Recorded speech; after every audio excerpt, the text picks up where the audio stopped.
wasn't his phone. You know it wasn't his phone.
Hey guys, Chris Conley here from Conley Buick GMC.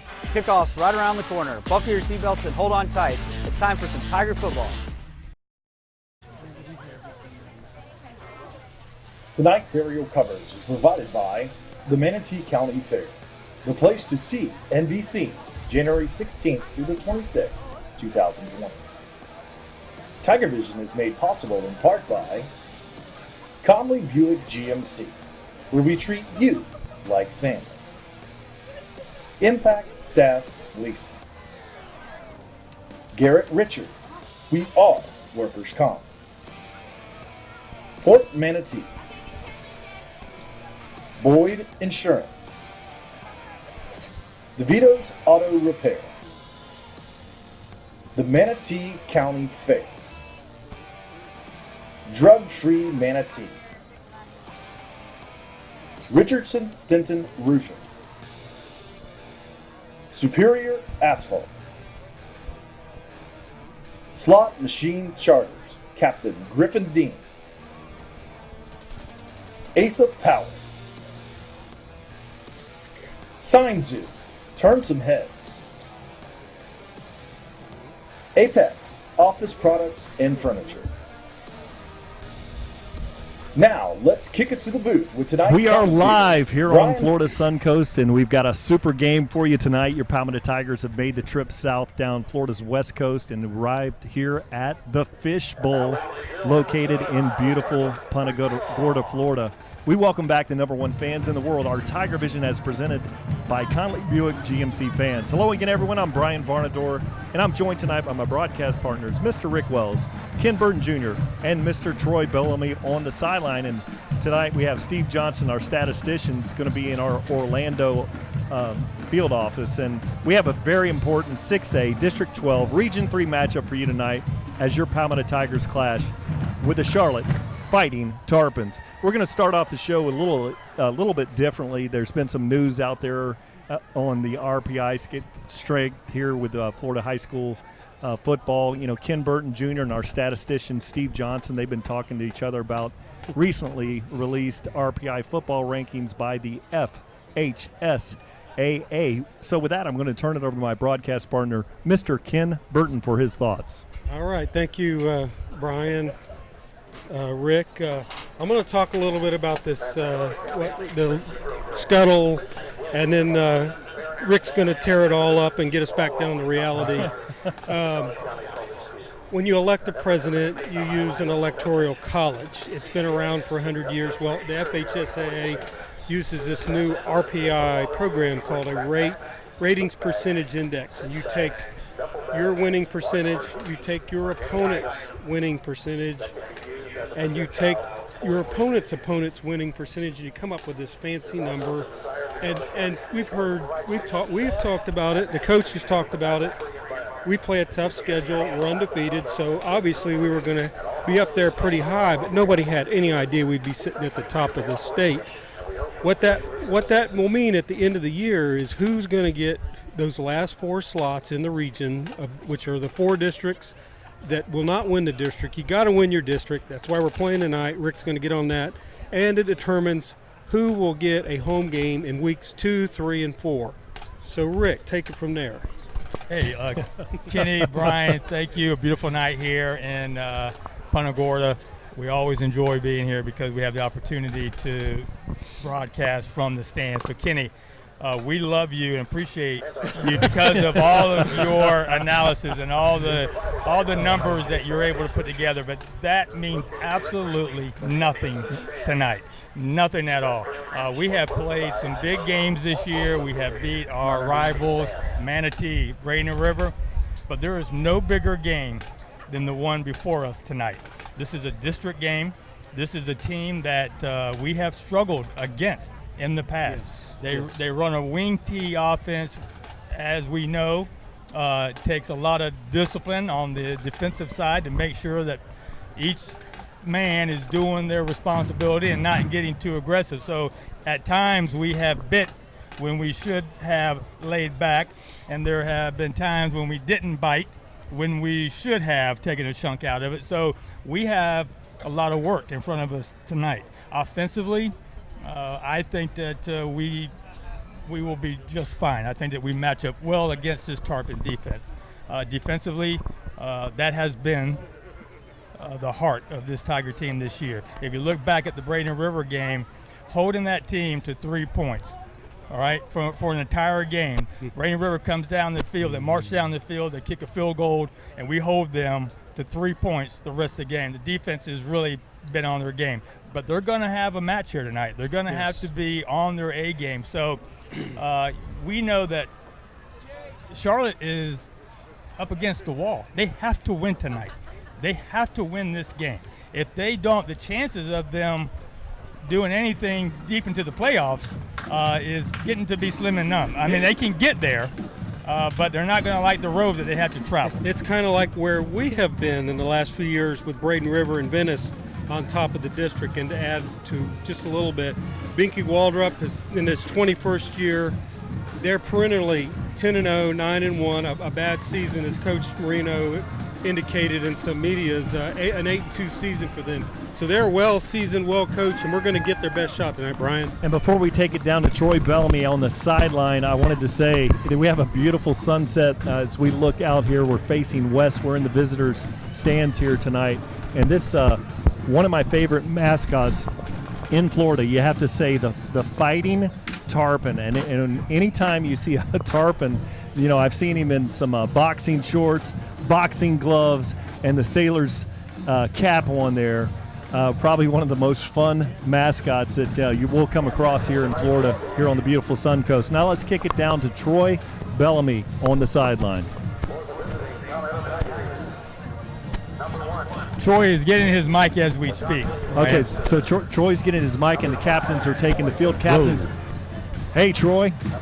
Hi, guys. It's a beautiful football Friday night, full moon. We should be in high expectation for a great football game, just like you mentioned earlier. This is a big matchup for position in the playoffs. And the guys are very excited. They had a great warm-up. Talked to some of the coaches. They're very excited. So, again, having a common opponent in Braden River, I think we have a slight advantage. But, again, coming on the road, and then, you know, sometimes being newly minted as a #1 team, it could be a trap game. So one of those things that we have to watch out for, come out fast like we did when we went to Largo, and hopefully we'll get the offense going and get that defense being physical tonight. Thank you very much, Troy. If you'll take a peek out there, the captains are on the field. Yeah, and I was thinking about old Admiral Akbar from Star Wars. You know, the only lines he had in the movie, I think, was, "It's a trap." And tonight, you know, with everything that's been in the news, you just have to hope that these Palmetto Tigers are paying attention and looking at the game. The only thing that matters tonight, as Rick was saying earlier, the only thing is the game here at Charlotte. Yeah, let me tell you this, Brian, that the coaches did everything in their power to make those kids believe this week in practice that they were ranked 99. They would not allow them to focus on that #1 ranking. I would talk to Tyler every night when he would come home from practice, and I would ask him how it went, and he would tell me, "I'm not really sure. I thought we did pretty good." But the coaches did not seem pleased with our practice today. So the coaches are doing their psychological warfare. They're doing everything they can to keep these young men focused on this game. We cannot come in here thinking that because we're ranked #1 that we're just going to walk through this. This is not a cakewalk. This is going to be a fight. It's always been a fight, and I see nothing different to make me believe that won't be the case here now. Yeah, it's bad enough when you're 6-0, you're going to get everybody's best shot, but then when the official rankings come out, it only makes it worse. And kudos for the coaches for doing that. Yeah, and we had the coaches show on Tuesday night, and this was pretty indicative of how the approach of Coach Marino is. Ken, what did you think about – now this is Tuesday night. What did you think about Coach Marino's voice coming off the opening week? Yeah. You would have thought they lost 60-0 just the day before, the way he came into the He was hoarse, super hoarse. Well, I'll tell you this. I mean, for us, for the fans, for everyone watching that Braden River game, we were happy with that win. The coaches were not. The coaches were not happy with the way that team played that first half, and they did not let them forget that. Even though they had a week off to prepare for this game, they made sure that they kept those boys in touch with reality and the fact that they did not score anything more than 3 points against Braden River the first half of that game. So I don't think it was a real luxury bye week. Yeah, one thing they do down here in Charlotte is they fire the cannons, and it's so loud. I remember one year we lost communications in the truck with all of the broadcasts that we have here. Cannon is situated very close to us here in the visitor section, and it is extremely loud, and you want to keep that cannon nice and quiet tonight, so we like to see that great Palmetto Tiger defense do their thing and have them go home with a lot of extra powder as they head somebody home. else. Yeah, no doubt. I want to keep it quiet, but Yes. it scares the bejeebies out of me. I'm not going to lie. I mean, every time it goes off, we know it's about to go off, but we forget. We came up here one year, guys, you remember, and it was not a good game. And that cannon went off several times. That's right. So your Palmetto Tigers are going to kick this one off, and Rafael Gonzalez is going to kick this one. The wind is a little tricky here going across the field, but we've seen great things out of Rafael Gonzalez. Get a kick out of great service from our friends up at DeVito's Auto, located in Ellenton, Florida. And they're back there to receive. They've got two back there. And the Tigers have been very good on the special teams. This coverage unit has been awesome this year. That's what makes this team so good. Their special teams, they play it flawlessly. And I get excited to just see who's going to make the play. Gonzalez approaches the ball, and the kick is a long, low driving kick, and he mashes that one through the end zone. So a great start. Palmetto Tigers, well, defense is going to take the field, and the Tarpons will have a 1st and 10 from the 20. With that northeastern wind blowing right behind us. That's right, Kenny. You know, Rafael was trying to kick against that wind during practice, just trying to kick a couple of extra points, and it's going to be a booger now. It's going to be hard to deal with, and especially around the stands where it can whip around, and it's right in the extra point short field goal area. Good point, Rick. John Busha is back there in the backfield with one single back, two receivers on the left, one single out here wide to the right. He waits the snap, and it fakes a handoff, throws it, it's deflected to the line of scrimmage, nearly picked off. Is that Kevion? I'm trying to get a number 17 there. Or 11? It's 11. That's Kevion Williams. Got those big mitts up there and deflected that pass, almost intercepted it in the process. So, and how many times have we seen that this year? We saw that several times against Manatee. Manatee, yeah. What a pleasant surprise here. Watch the replay. Getting up in the air. So only 5 seconds off the clock. 2nd and 10 for the Tarpons here. Coming out in a single wing to the right side of the formation. Waits the snap, rolls to the right, looking down the field, looking for the long ball out there. Then he checks up and throws it out there to the receiver. Number 24 makes a great play, and he's going to be tackled at the 40-yard line. And that's number 24, and we've seen some great things out of him, Ken, and that is Jeremiah Harvey. He doubles. He also plays defensive back. He'll play a little slot back, but he's a very talented receiver. Yeah, that play is it looked like that was going to be Matty White's man. Kind of hard for a linebacker to be matched up with that guy. Yes. And over here wide now is Freddie Fletcher to the boundary out here. Bushner awaits the snap. Two backs back in the backfield with him. And it draws us offside. And jumping offsides there was number 17, Quentin Rue, the big 6'1", 225-pound D lineman. Got just Very aggressive, came out of the stance. So that's going to bring up a 1st and 5 here, 11:28 on the clock. So it reminds me a little of Braden River last week, coming out with the short passes, trying to find soft spots in our secondary.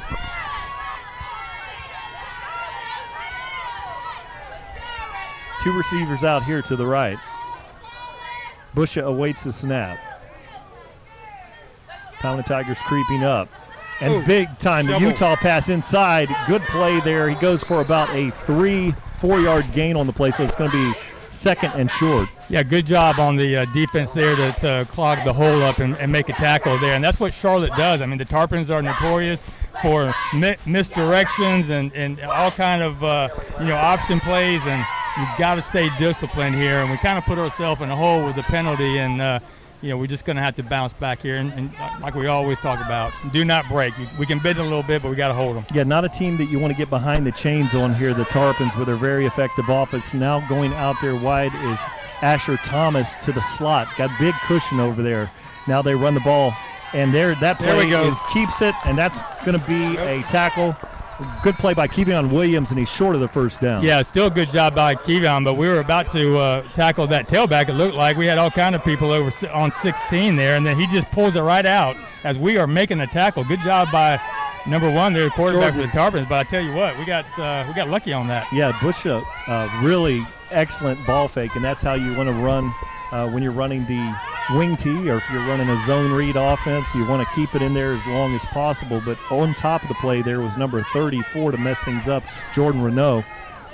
Now it is 3rd and 2. Tigers got to stay onside, and we line up offsides. Looks like number 17 out there is Quentin Rue lined up offsides. Let's see.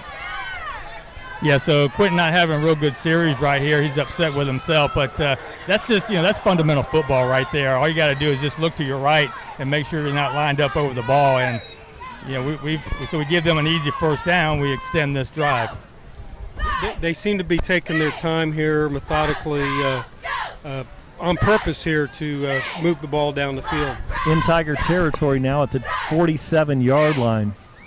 2 receivers out here to the right, and Palmetto Tigers flinch on the line, but they don't come off sides. Now he's rolling to the right. Bush has got very good speed. This quarterback throws it the middle of the field, and it's going to be caught there at the 40. So it's a gain of about 6 yards on the play. Yeah, so that's just a blown coverage there because, the strong safety's got to pick up the receiver going to the sideline. And that's a good job by the quarterback, keeping your eyes downfield. I mean, find a wide open receiver, but – yeah, I think 34 made an adjustment, and just at the last second we had him on the out of bounds. He would have had to throw it away. So 2 big catches for Jeremiah Harvey, number 24. Ball's at the 40-yard line. It's a 2nd and 3 for Charlotte. Single wing formation. 1 single receiver out to the left. And this time they hand the ball up there in a great play. Wells is involved, but knifing in there was Matty Wyatt. Yeah, Matty makes the initial tackle. Tyler kind of cleans it up, but just great quickness on Matty Wyatt's part there to get in there and shoot that gap and make a tackle. We can always count on him to make a play, it seems like. Yeah, Matty Wyatt's involved in, that TFL, that tackle for loss. You'll see his numbers very high at the end of the season. Always is coming out of his Mike linebacker position along with Michael Brown out there. 3rd and 3. And they flinch. Got the tight end over there. That was obvious even for our old eyes, so we're going to push them back 5. So it was the left tackle out there. Number 68 was moved just a little bit early. That's going to back him up. Big break for the Tigers there. 8:02 on the clock. Real good job. Guys, just like with the defense, that offensive line has to be disciplined, and they're doing a lot of hard counts, and the quarterback is actually flinching himself and almost trying to draw the defense offside. I'm surprised that's not being called. But when you have a complex offense like this, you have to be disciplined, and I got the best of them that time. So good break for the Tigers, make a manageable 3rd down for us to try to stop. Wind has picked up quite a bit here now. 2 receivers to the left. Bush awaits, runs the option. He keeps it this time, and nothing home. Mikel Brown is there, and it looked like Ormsby, let me see who that was. No, that was Floyd Dozier Jr. and Mikel Brown did a great job. I like the play call there. You got a lot of things you can do, but my goodness, did they blow that up. Let's watch it again. Yeah. Yeah, just an amazing play by the Palmetto defense, very disciplined. Yeah, Corian shut it down. And then they sat on the Utah pass or the shuttle pass, and so that was an option he was looking for. Palmetto Tigers shut that down. Now LeJontay Wester is back to receive this when we know how dangerous LeJontay Wester here. Yeah, and Jonte is going to deal with this wind as well. That ball is going to be moving up there on him, so he's going to have to stay focused on catching that thing. Is that going to be delay a game, That's hopefully? Going to be let's see as they sort this one out. Delay game. There's 6 minutes and 37 on the clock now. Clock winding down. So this is going to be more of a, at that position on the field with a wind, that was one good. It was going to be very hard to get a return. This could be a return here. Yeah, this could favor for the Tigers, especially if he outkicks his coverage to give LeJontay something to work with. Wester back there with his heels on the 10-yard line.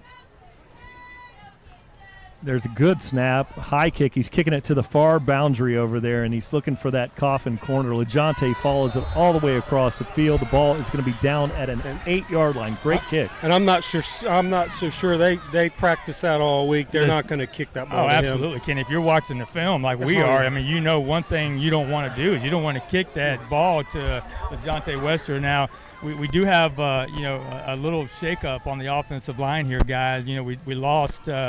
Lee Matthews, which was just a huge loss for us. A D1 prospect who's out with a foot injury. They made some changes here. I think Ryan Cotton is going to be the center tonight, and not a lot of time to practice with this new line. So hopefully they can bond and do what we need to do offensively to get the ball moving. Yeah, number 71, Juliana Shaitila is out there for the Tigers. They're running inside, and that's going to be Butler, and he's got an edge, and Harvey's got him, and he is dragged out of bounds. I'm hoping that was a face mask when they tried to tackle him. I'm hoping. It looked like his head came down slightly, but let's take a look on the replay so we can pick it up, guys. So as he comes out of that, and there's Harvey again, and there's no, he looked clean. He looked clean. And got a good block down there. Looked like Kobe Mays was down there blocking. Looked clean. But let's see what we have. They probably that's against going to be against the Tigers. Can we get a play, though? I mean, can we get a sign from the referee on what that was?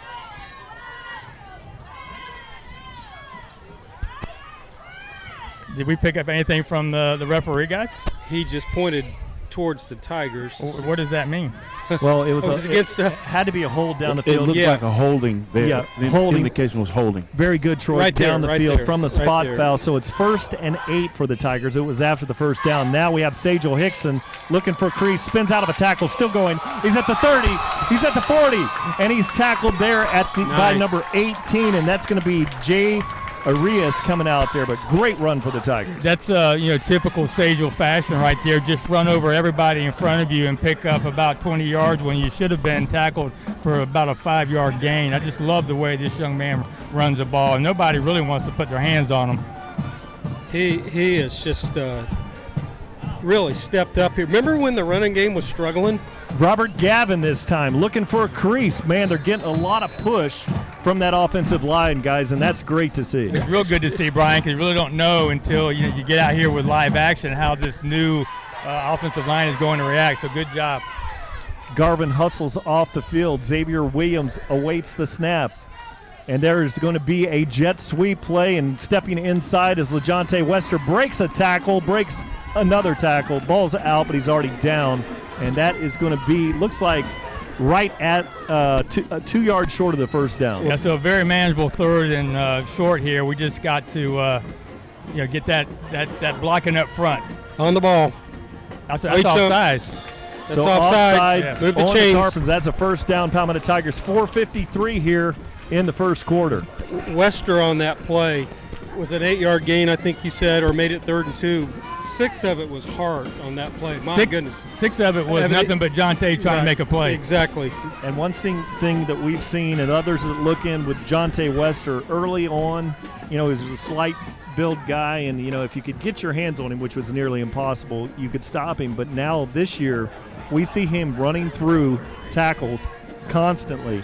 Whether it's a kick return or whether it's a jet sweep, people are there to make the play, but we see LaJonte being able to drag those guys. They've really worked a lot over the offseason on strength with the LaJonte Wester. Yeah, that's putting that time in the weight room, getting down there a couple of times a day, a couple of times a week, and it pays off. Well, I mean, you work your entire summer for games like this, right? To get stronger, to get faster, and to get conditioned. So, this is what Coach Marino preaches all year long, is that you have to make yourself better during the off season. So, these kids have done that. You got Kobe Mays in here, guys. We haven't seen him for weeks. Glad to have him back. Kobe Mays is out wide with Butler in the slot. Xavier Williams. Butler goes in motion across the formation. Xavier Williams keeps it, runs it up there. Got a good block out there. Another block.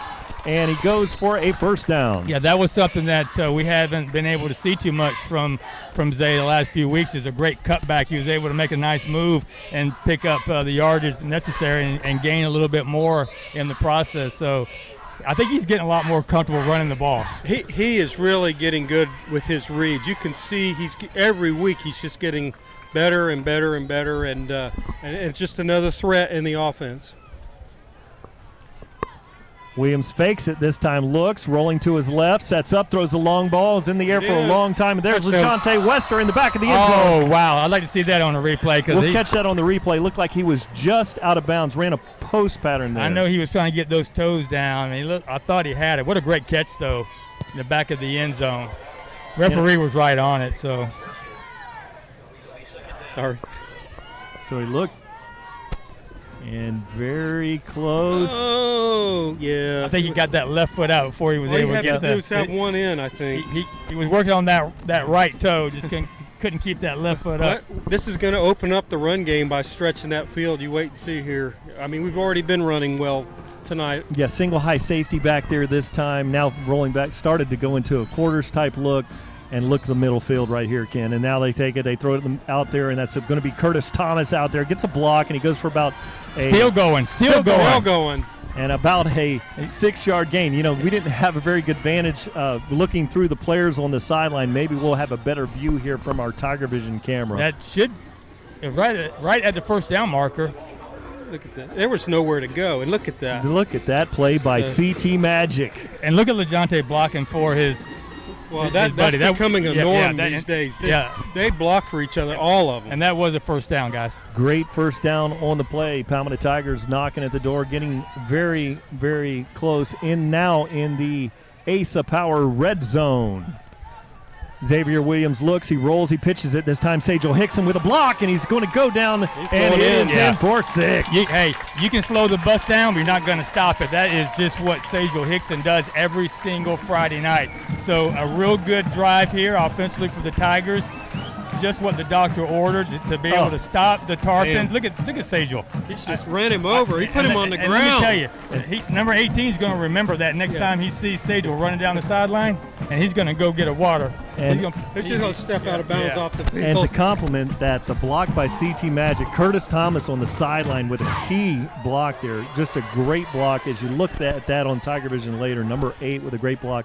Now there is the snap and the hold, and the kick is up and good. So we go Braden Nickel on the snap, and we got Xavier Williams on the hold, and Rafael Gonzalez puts the extra point on the board. It is 7-0. Let's kick it down.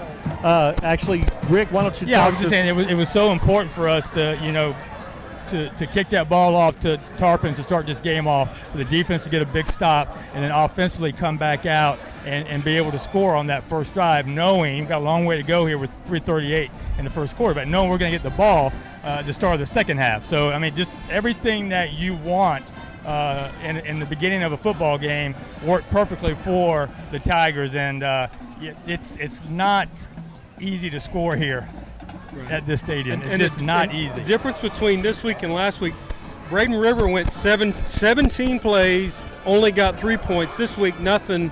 We go down and score. So great start. Get a kick out, a great service with our friends at DeVito's Auto, located in Ellington. The back takes it, looks up there. He gets past Wells there, but a great job of turning him inside to the coverage, and it goes to the 29-yard line. Yeah, and that's Tyler's job. Tyler's job is to push that runner in, and I know he'll be mad at himself because he didn't get down there, but that guy right there had a burst of acceleration that you see from LeJonte. That's a fast young man right there. Yeah, and if you give number 4, Asher Thomas, the edge, we've seen Asher play here with Charlotte before. He's a very speedy receiver kick returner. So now they start this one out. Ball is spotted at the 28-yard line. Busha awaits the snap, and it's the old wing T, guys. One single back there. One single receiver out wide to the left. Bring Thomas in motion. He keeps it this time, and it's got a really good block and then tackled by Michael Brown, but after a 7-yard gain. Yeah, so key for the DNs tonight to stay in position and not to let anything get outside of them, because there's a lot of trickery going on back there. You got to stay focused on the ball. Assignment football, nice read there by the quarterback, great gain. And then he runs the offense pretty well. Runs the offense well, and then when you figure all the trickery, then you've got the single receiver out there, and that's when you throw the ball down the field. But that's a big gain. It is now 2nd and 2. Busha rolls to his right, looking, throws a throw back across the field and coming up hard there, breaking a tackle, and he's going to be down after a big first down conversion, and that was Asher Thomas. Yeah, so everything is being pushed to the right side. He sneaks out there on the left side by himself, and luckily Day Hill comes up. You see on the replay there just the last second to get him pushed out of bounds, but he's looking right. Great job by that quarterback. And they set that up because that's probably the 3rd or 4th time we have seen him roll to the right. And yeah, perfect game plan just for the Tigers tonight. So 1st and 10. Kendall Reynolds is coming really hard off the DN position out here. This time the quarterback keeps it inside. He takes a hit, but he goes for about a 6-yard gain. And he's tackled there by Kendall Reynolds. Yeah, and also Matty White. You know, Kendall was hurt during the Braden River game with a deep thigh bruise, so it's really good to have him back tonight as well. So that week off, that bye week, really helped us get over some injuries and get these players back. We got an injured Tarpon on the field, number 51. Yeah, number 51 is Brian Columbia.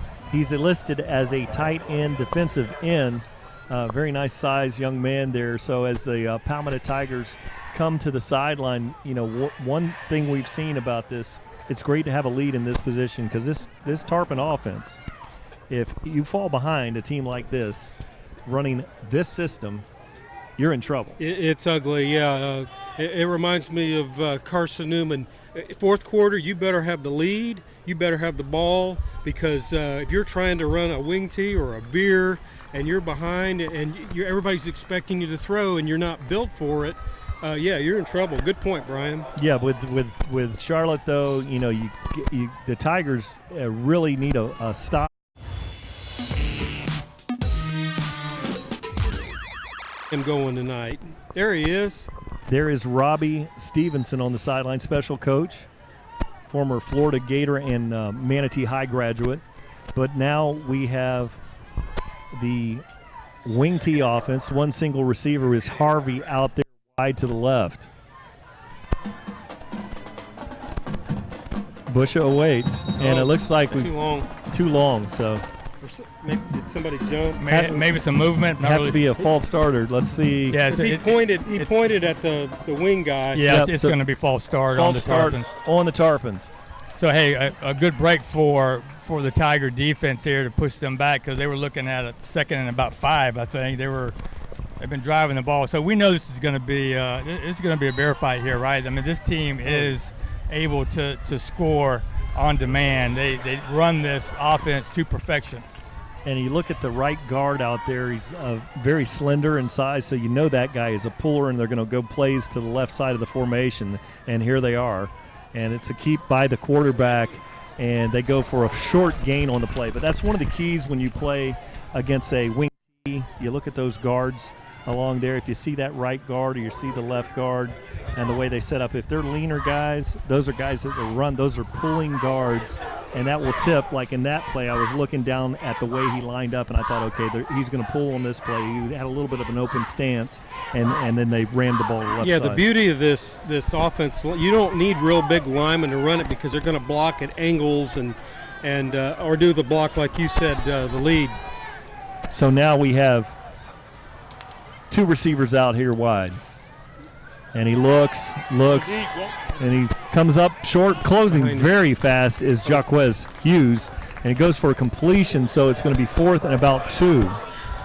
Interesting to see what Charlotte does here. I think they're going to go for it. They're going to try to draw us off sides first because that's a 4th no-brainer. and 3. You know, it's a long 3 out there. You know, it's from my vantage point here. It says 3rd and 7 on the board. Now they change it 4th and 3. So Coach watch out. He's probably telling them, don't jump, don't jump. They are going to try to bring those Palmetto Tigers off sides. Come on, Tigers, stay home. Yeah. Asher Thomas in motion. Nope. Looking things over. Clock winding down. They'll take that delay of game and punt. Yeah. And there you go. And that is 27.2 seconds on the clock. So they're going to take a timeout here and punt this one away when we come back here. But with 27.2 seconds remaining here in the first quarter, what guys, observations?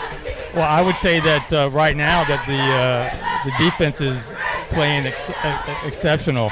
You can't think you're just going to come out here and shut this team down. They're going to get some yards. They're going to move the ball. It's whether or not you let them in the end zone. So we've got 2 great defensive drives here by the defense. Now here's the deal right now. Is this punt return team? They gotta stay disciplined as well. They cannot jump off sides here on this punt because I guarantee you they will be trying to do just what they tried to do on the offensive end. Very good point, Rick. Now, one thing about the corner that he's shooting for, the left corner over here, if he shanks the ball, he's going to kick it right to LaJonte Wester. And you may see the Tigers go with a 2-returner formation later. Look at that beautiful kick. And he kicks it to the opposite side of the field. It checks up at the 15-yard line. That's a great kick. Hey, we know that this kid can punt. He can kick. I mean, they have just an outstanding kicking game all the way around. Here's what you're going to see the next punt return for the Tigers. You're going to see Jaquez Hughes on one side, and you're probably going to see LaJonte Wester, and we're going to have 2 back there. But a very good snap by the long snapper there because the Tigers had really good rush on that kick. The reason he kicked the line drive, other direction was great to catch us off guard, but he's kicking into that wind, and you don't want to put that thing too high up in the air because it'll hang. So with 16 seconds on the clock, we run a little toss play out there to Sajel Hickson. Takes a big hit, but he goes for about a 2-yard gain on the play. Yeah, everything that Sajel does is powerful. He's going to give the hit. He takes a big hit from Jeremiah Harvey, number 24. He comes in there and just takes the legs out from underneath him at the end of the first quarter. That was a very fast first quarter, gentlemen. So at the end of the first quarter, let's go to a commercial break here.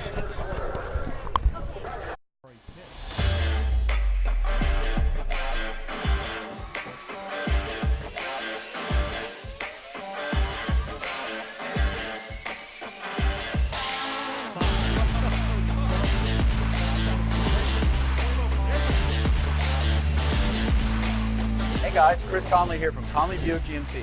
We're excited to be back for another season of Palmetto football and TigerVision. Good luck this year and go Tigers! Touchdown!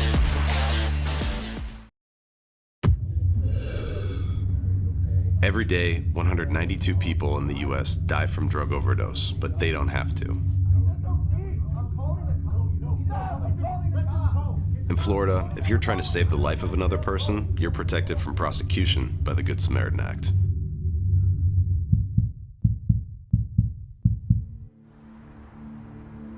You just saved her life.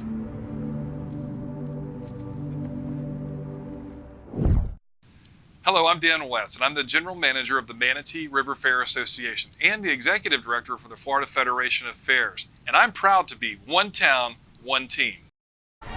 Xavier Williams hands the ball, throws it out there, and there's Kobe Mays with a nice catch and a first down on the play. It's great to see him back. It's kind of not fair when with all the receivers and the success they've had, and now you bring Kobe Mays back into it, Rick. Well, that's why it's important for us to let those young players get that experience as well, because we're going to need all of them as we progress to the playoffs, hopefully.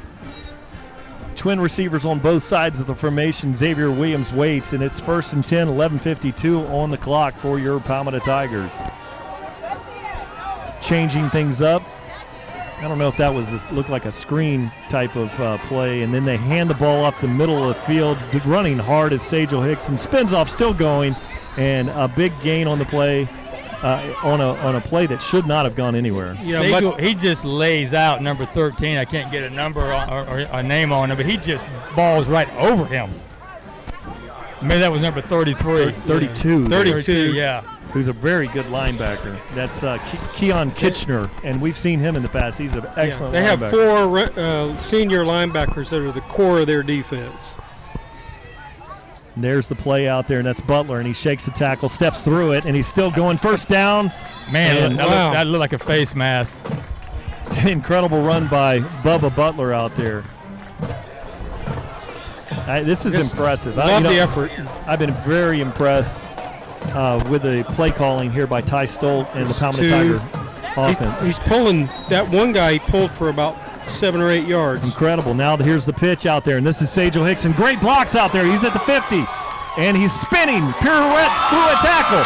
Pirouettes through another tackle. Harvey's got him, and he's down at the 21-yard line. Looked like a face mask. I thought I've seen 3 of them already. That's not being called. So, but hey, I'll take the run anyway. Absolutely. Check these pirouettes out. So Sajel gets it. Gets great block out there. Goodness, what a block there by Butler. Spins out of this tackle. 9 missed it. Pirouettes out of this tackle. Oh, we have a flag on the play, gentlemen. What was that? Blocking too hard, and that's something you see those Palmetto Tigers receivers are blocking. And Troy, what was the call on that one? Still waiting for the preliminary indication. It looks like they're going to say holding, but it looks like we'll still get about 10 yards from the spot of the foul. So it looks like holding on one of the receivers. Okay, so it ends up being right there. Oh, that was the block by LeJonte Wester, and 2 good blocks on that, and didn't see it here on the highlights. So now we have 3 receivers out here wide.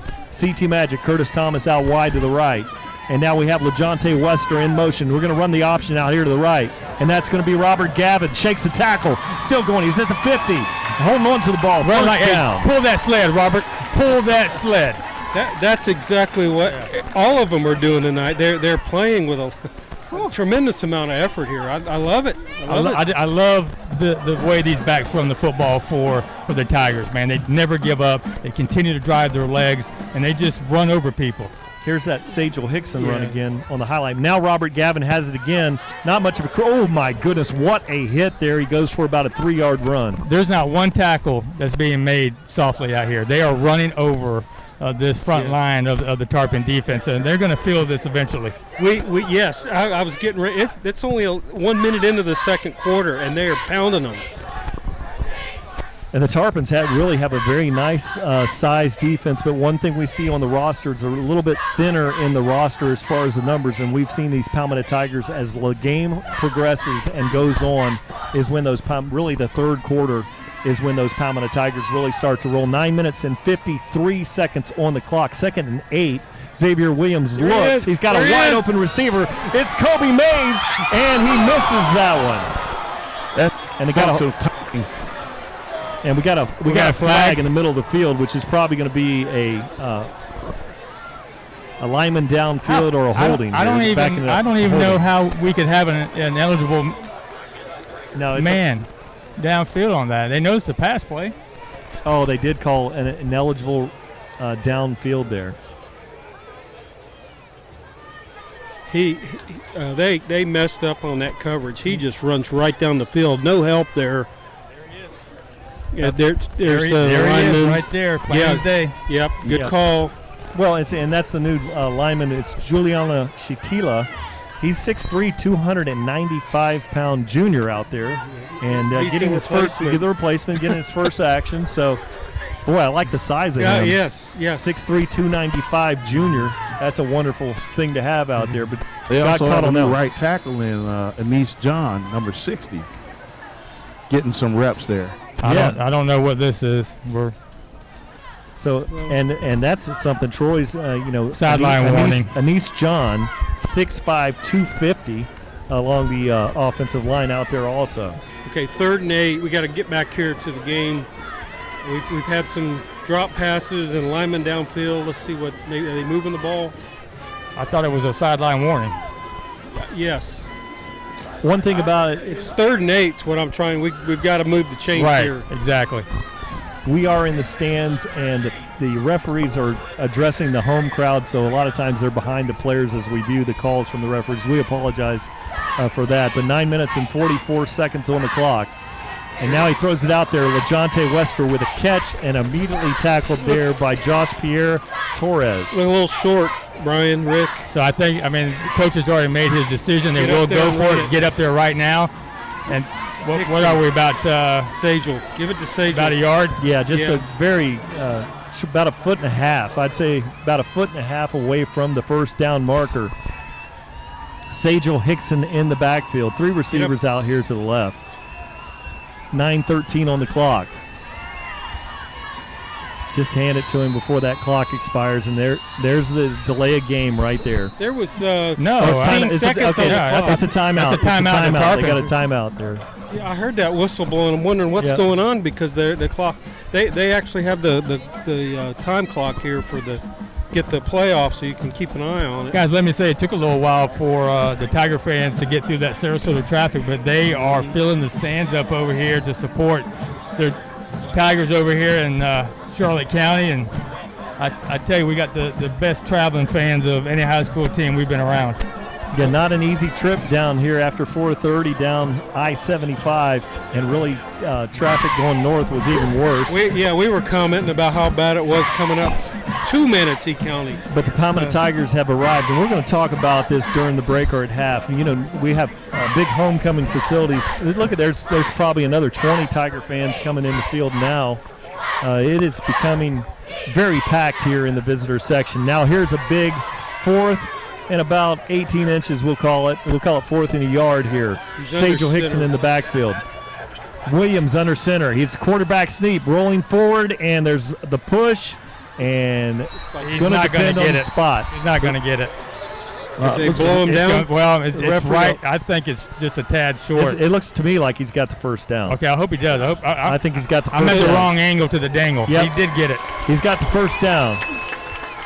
Yeah, after the ball came after. Yeah, his momentum had carried him already across the line. Yep. So 9:01 on the clock. Sagel Hickson in the backfield. 2 receivers on both sides of the formation.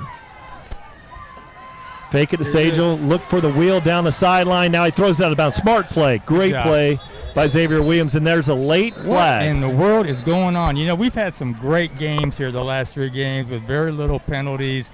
I thought that the refs really called good games, kind of let the kids play. But there's a lot of flags here already in this first half. And we still got 8 minutes left here in the second quarter. My goodness. Might have been the side judge. Well, no, this dude. Yeah, Williams was beyond the tackle box out there when he threw the ball out of bounds. He threw it over the line of scrimmage. Threw it over the line of scrimmage, so that looked clean. Check the box. Okay, let's see what he calls. Now we've got the officials here on TigerVision thanks to that, and they're calling the ineligible receiver, illegal man downfield again, and didn't pick that up in the replay. So on the pass, we had another lineman down the field is what the call is. Well, maybe we can pick that. Here we go. Let's see if we can find out who it was. Okay, who's downfield?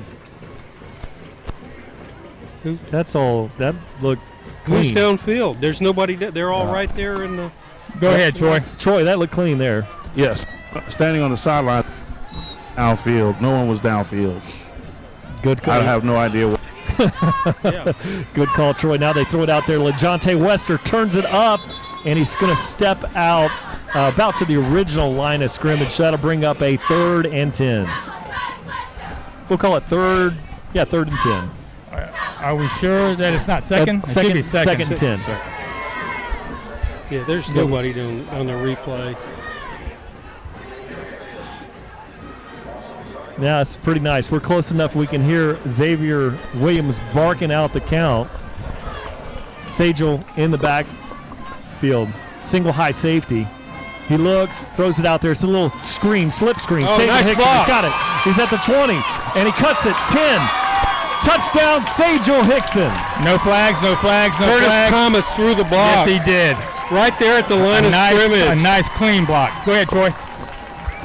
That is a big time. Curtis Thomas brung him And that's a big time.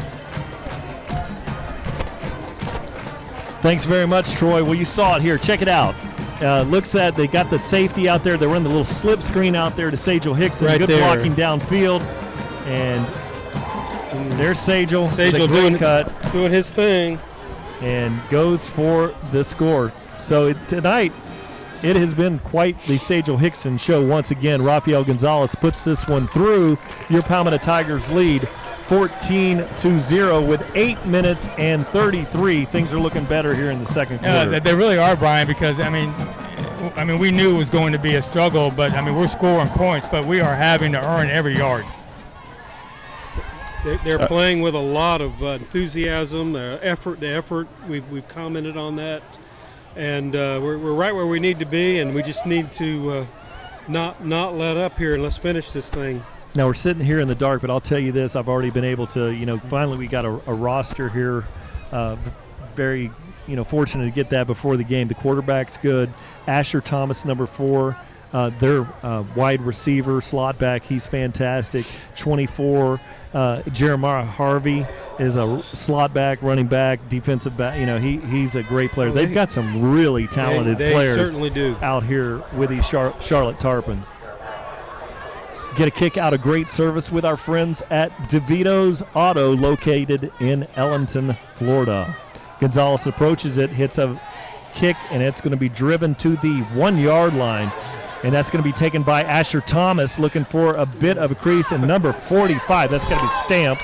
Let's see, Ruben Stamp with great play.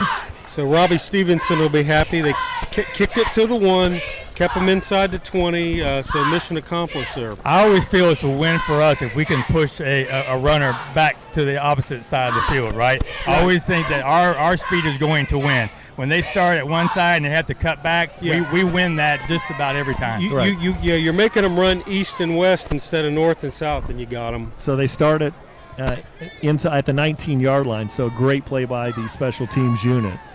Bush awaits, and he's going to keep it. He faked it to that. Oh, boy, there's going to be some nowhere. There's Jalen Wester's out there. Yeah, you have Matty White out there. You've got a lot of white helmets around both the tailback and the quarterback, which is what you have to do against this style of wing T offense, man. They will fool you in a heartbeat. Well, what they did, they tackled tackle the back, tackle the quarterback, just tackle them all. Tackle everybody. Tackle everybody, let the paramedics sort it out, right? Good point. That's something that my friend Rich Robick, the old Southeast linebacker, said liked to play. He would do it by himself. He was capable. So now we have Braden Nickel out here as a slot defender, and also one single safety back there, Jaquez Hughes. Busha looks, he rolls to his left, and he's being harassed there, and a big tackle there, and that's Jalen Wester coming across. And he's going to be right at the marker, probably. I think he has it. It's going to be. They're going to move it. Yeah, good point. Good observation there. Yeah, so if there's one issue that we've seen, it's that pass play right there. We're not getting a body on him quick enough, and I saw Braden Nickel come over, and then you've got Wester as well. We got to pick that up quicker. And that's Jeremiah Harvey once again, really having a nice night here tonight. Now Busha rolls to his right. Now he looks. Get him. And he's going to be he throws it out there late. That's a fumble. No, he threw it out there. Well, I think they're going to call him down there. Now he's going to have to take the play off because he lost his helmet on the play. Yeah, it's still off. That was a dangerous play, young man. But I don't know if he had quite touched the ground there yet. They call that a sack. Good job. Thank you, Troy. Troy is on it. All right. Yeah, I think he barely. There's no flag on the play, too. He's waving the flag off. His players are going after it like they know there's something up. Hey, Troy, was he inside the tackle box over there? He was outside of the tackle. He was outside of the So he made line. it past. He made it past the hash over there on the other side. It looks like it, but I think they called it a fumble rather than an incompletion. Well, they missed that one. Now we got. They actually called it incompletion, and they said he was outside of the tackle box, and he got rid of the ball. Well, they're saying he was And I think they may have got that. His butt was not on the ground. He's headed for the ground. I think he got it out of there. That, the grounding was another option there, but he was outside of that tackle box. So, there's a high snap, and it's a backup quarterback in there. And man, he's got some great speed. Takes a big hit, but entering the game there is Keon Jones. He's a running back, defensive back. Came in there, a sophomore, and picks up a first down, first play. Here's the play again on the replay that they called incomplete. I thought he may have just flicked it out of there. Just as he was hitting the ground, man. I don't It didn't get to the line of scrimmage. I don't agree with that. Right on the edge. It looked like he may have had been on the ground on that one. So, but is now. How's the ball not make it past the line of scrimmage? You call good that? Point, Rick. Another good point, Rick. Good point. First down. 1st and 10. Busha back in the game. Had to take a play off because he lost the helmet. Boy, the backup came in there, did a fine job with a big first down run. Bush has got it straight up the middle, had a crease, and he goes for the first down. And so so let me tell you how huge that play is, because it doesn't matter if the quarterback is outside the tackle box or not. The ball has to go past the line of scrimmage. That's an easy call. There was nothing close about it, and now they're moving the ball on us. So 1st and 10 for the Tarpons here, 6 minutes and 9 seconds on the clock. Got kind of a bunch formation, 3 receivers out there, and Bush takes it. He's got the edge, and he gets a block out there by Harvey, but he's not before another first down. Yeah, I think they'll just keep running it until a quarterback keeper of some sort here with the deception with the offense until we figure out how to stop it. It's worked quite effectively since the big play back there. Well, that's just a bad call. I mean, let's just be honest. And, I'm not trying to be negative here, but there's nothing hard about making that call, and they picked the flag up.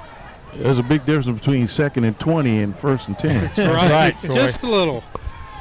Quite a bit, especially with a run-heavy team, with a wing T. Now they're coming out and 2 receivers on this side, 1 single receiver out wide. They moved a little bit in the backfield there. No call. And he's got the ball. Ball's out. Ball's out. And it's going to be recovered there by Jacquez. Number 22. Jacquez Hughes on the spot. So if we can't get the right call from the refs, we'll just make it up ourselves. And that's a great job by the defense once again. See what happened with the ball there.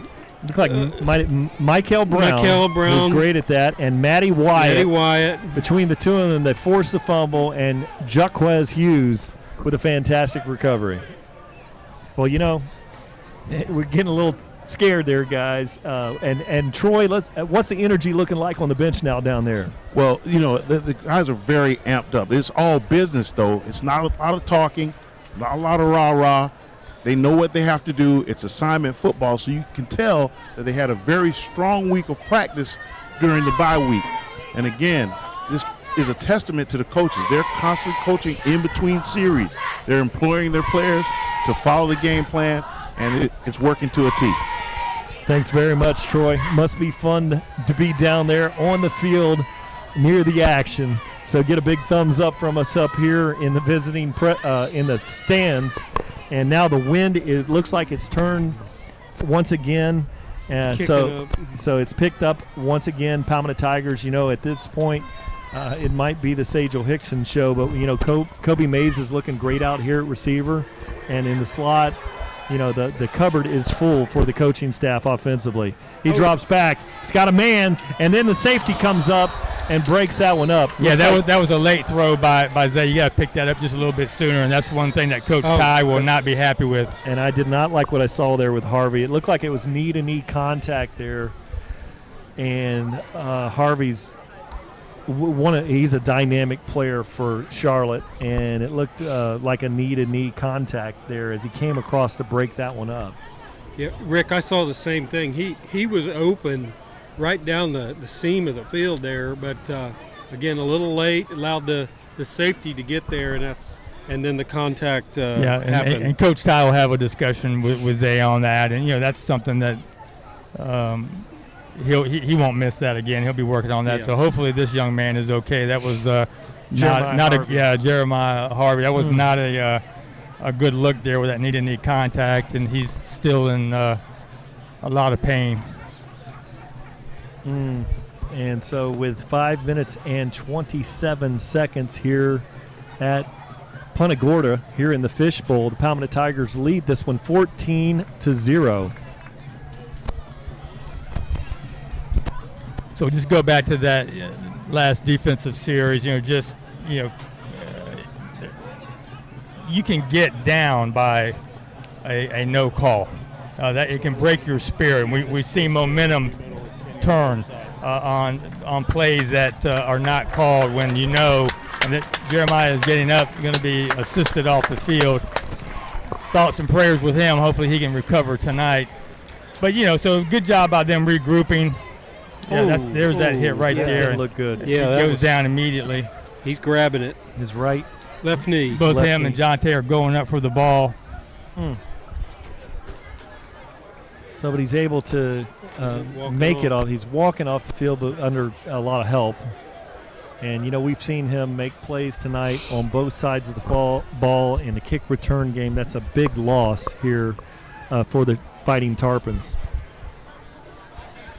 Now out here covering, there's number 11, Jamal Carter is out here covering Kobe Mays out here. And now he's rolling it back. Now we run it out there. Sagel Hickson, what a show tonight by Sagel.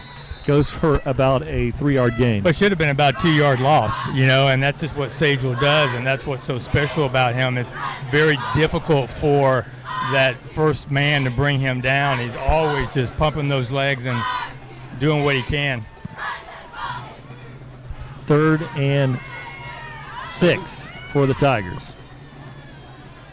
Ball's on the 40. Waiting for the call. Butler is out there wide to the left. We might have got a little bit out early, and LeJonte Wester, and great defensive play. Great play. Can't get a number yet, but just an awesome defensive play there by number 10. Number 18? 18. 18, which is Jay Arias. And, one thing, the way Jonte cleared a higher throw and further down the field, might have. But it's very windy for that type of throw. That was going to be my point. Good pitch and throw opportunity here, and just got in there at the last second. But a lot for Zay to look like. You also got a corner close by that's guarding someone else. You got 2 DBs right there. So watch Rafael Gonzalez. He's been very impressive. Boy, that one got out of there very late, and it's going to be fielded there. Easy Tigers, and no flag on that one. And Braden Nickel comes in there and says hello. Yeah. So you don't want to be catching the ball squatting like that, and Asher Thomas they really was in a very bad position. And amazing catch, really. He's lucky he didn't fumble that thing. Yeah, very. And we pick it up and run it in for a score there. Which I don't know if you can do that or not. No, you can't advance. I didn't think so, but they're very only fortunate. on Saturday and half a day Sunday, I think. And Kenny knew that as he said it, Yep.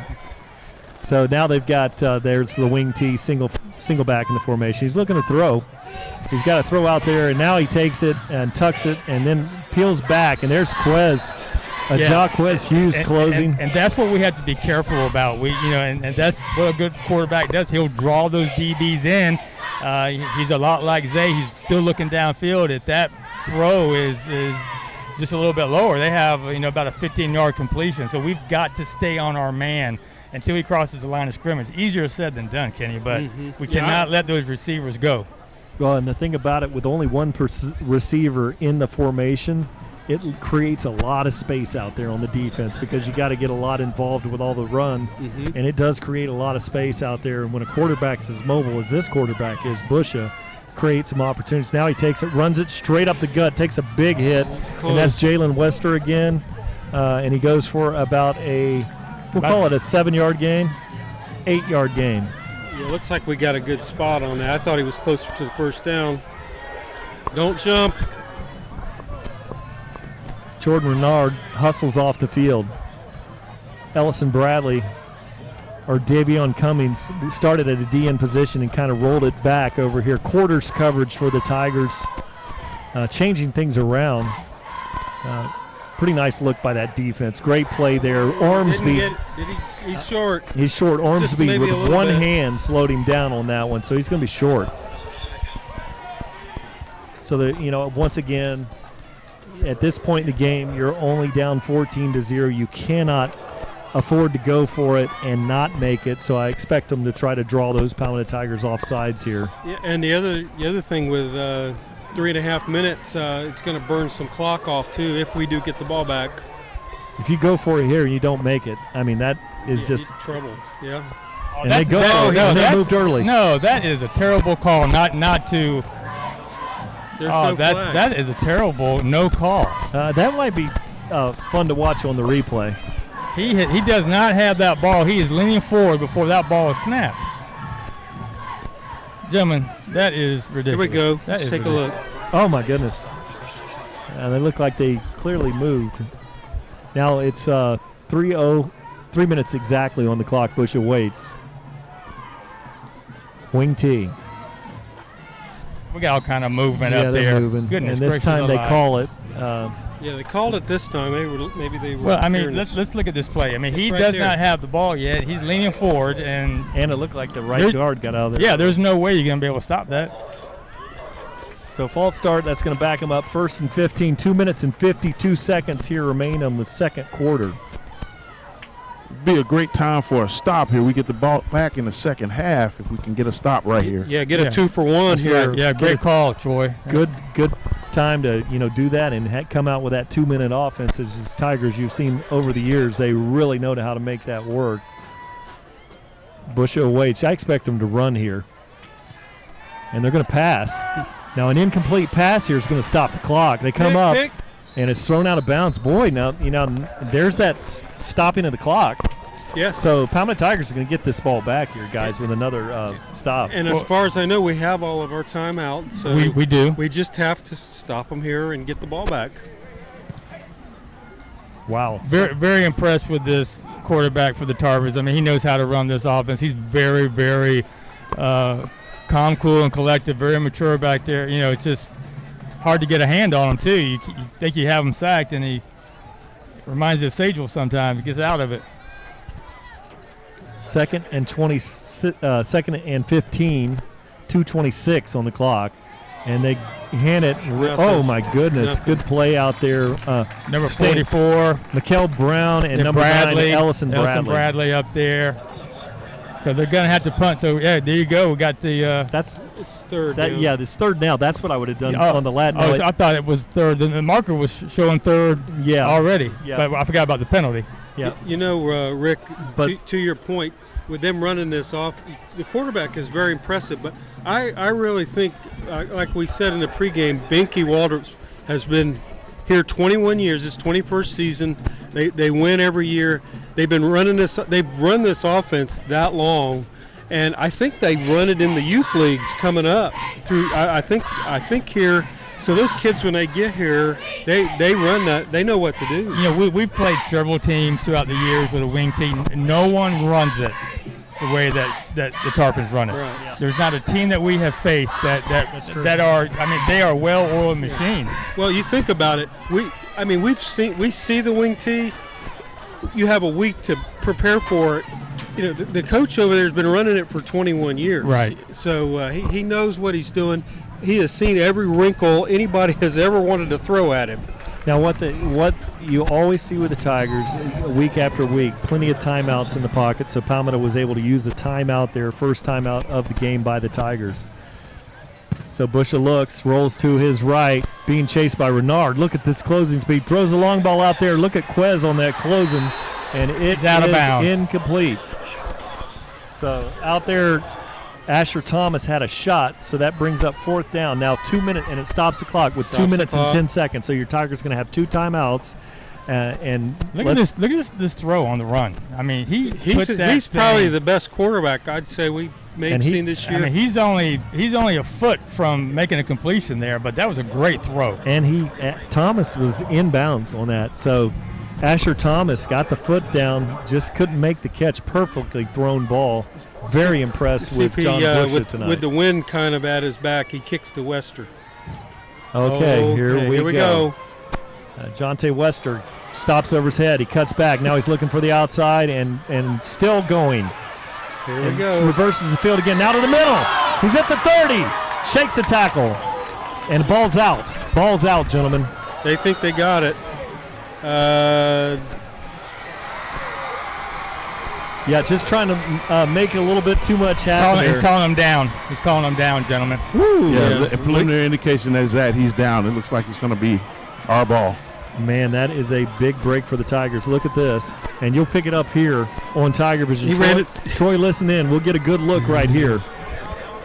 Look at all the moves by Jonte Wester.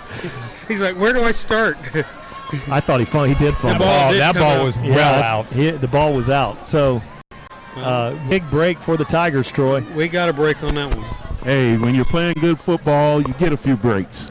Create your own breaks. These are the breaks. All right, we got to capitalize here, gentlemen. And now Sagel Hickson's in the backfield. Boy, he's moving. Sagel moved early, no call. Throws it out there. And Jonte Wester is going to be tackled there. About a gain of about 2 on the play. Clock's continuing to wind here. 1:39 on the clock. And really, that went for 4 yards. That, to me, looked like that play should have gone for nothing, but 4-yard gain on the play. 1:30 on the clock. He looks, plenty of time. There's a late hit, but then no call. So okay, you got to manage the clock here now. I don't know if Williams slipped on that. I don't know what happened there. I think he slipped. Clock is running. So clock is down to 1:09. We're so far back, we don't want to call a timeout, do we? Well, it's third down. Yeah, he slipped. And so, 59 seconds, probably run a little wide running play and hope that Sagel will pop one. And steps up, goes Williams, and he's tackled. And that's going to be, and LaJonte Wester was 15, 20 yards behind. That's Bubba Butler. 15 yards behind everyone in the center of the field. I think they just got a little hurried that time. I think they were trying to score. I think we feel like we can score anytime we get the football, and the defense will hold them off the board. But they got a little rushed that time, and it wasn't a very productive drive. Yeah, good point, Troy. They needed probably to get down 30 or 40 yards, even try a field goal, because we can score those just as easy. 46 seconds on the clock. We'll see that number 18, Jay Arias, will be back there returning the kick, and they were very close, had a lot of pressure on that last punt. So you might see them sending everybody on this one. And so it's going to be a critical long snap by Braden Nickel here for the Tigers. Yeah, the rusher came from the right side. Well, you see that they've got Matty White out there. They've got Kendall Reynolds trying to keep the heat off of Raphael. And there's a nice snap. Boy, that was a great snap and a great punt out of there. And it's going to be fielded there by Asher Thomas. And muffs it. And then he's going to be tackled there. So at the 39, 40-yard line, they'll stop his forward progress. Somebody loaded him. Knocked him out when he caught the ball. I think it was Braden Nickel. Long snapper. I will always say Braden Nickel because you can't see him at first until he makes the hit. He lives for this stuff. The way he goes down and covers those punts. He's the linebacker out there playing long snapper, and he does a great job in coverage. Now, only 34.7 seconds, but it's time for the Palmetto Tiger defense to have one last hold here in the first half. Busher rolls, and he stops. And he's nice. Good job, Matty Wyatt. Matty Wyatt. Wow. Whenever we need a play, he just somehow makes it. Came in there like a dart, man. Holy mackerel. Look at him break through that gap. And they're going to let this one wind down, and that'll there end he comes it for right this there. quarter. Matthew Wyatt for a huge loss. That was a loss of about 11 yards on the play. So that'll close it out here for the end of the first half. Your Palmetto Tigers lead this one 14-0. We're going to get some statistics in there from our Orlando studios from Coach Johnson. Let's go to commercial.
Every day, 192 people in the U.S. die from drug overdose, but they don't have to. In Florida, if you're trying to save the life of another person, you're protected from prosecution by the Good Samaritan Act.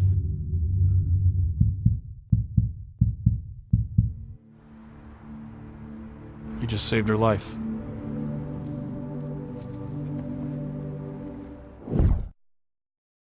Hey guys, it's Alan Conley from Conley Buick GMC. Halftime's almost over, so make sure you stay tuned. Go Tigers! Hi, my name is Harold Britt.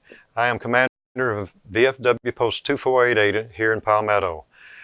You're watching TigerVision. We are proud to be part of this one town, one team here in Palmetto, and keep it up.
Got it.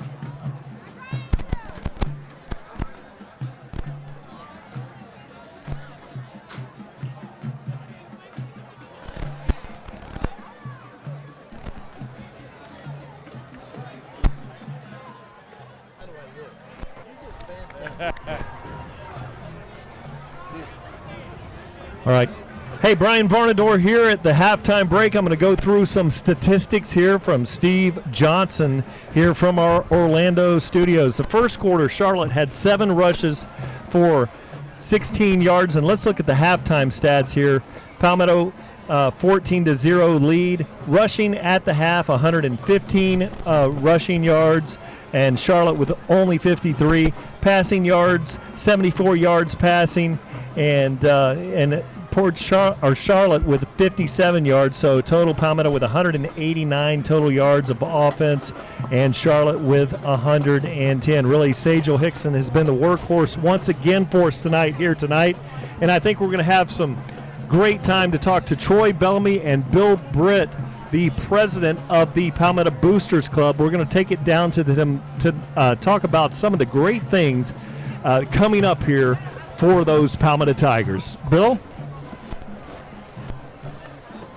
Hey, everybody. This is Booster Club President Bill Britt, and I'm here with Troy Bellamy and Ken Burton for our first halftime show of the year here at Charlotte High School. And I'm really excited to talk about the game tonight. Great first half performance by the Tigers, Ken. Oh, yeah, absolutely. Off to a great start. Right where we need to be, but we got to finish strong here in the second half. TigerVision fans to our halftime. And opportunity to discuss a little bit about features of what's happening here with the Palmetto High School football program.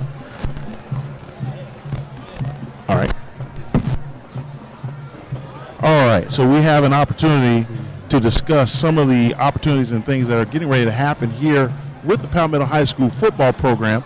And we'll talk a little bit of football also here. You know, Class 6A is one of the toughest classifications in high school football in the state of Florida. Of course, now we found out that we are ranked here not only in the state but also nationally. Can you tell us a little bit about how Max Preps came up with their ranking and how that affects what we're doing going forward? Okay, well, Max Preps ranks everybody nationally.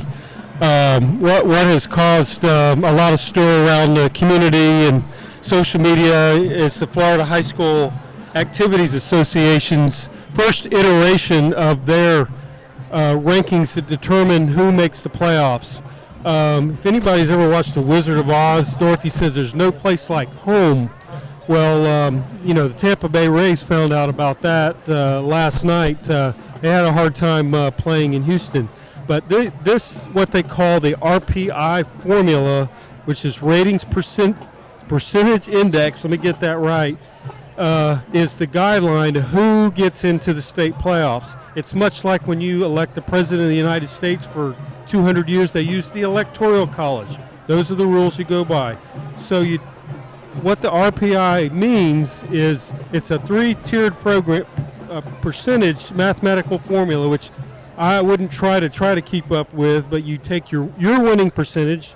So with the Tigers being 6-0, they're at 1,000 on that one. Then the next part of the formula is your opponent's winning percentage.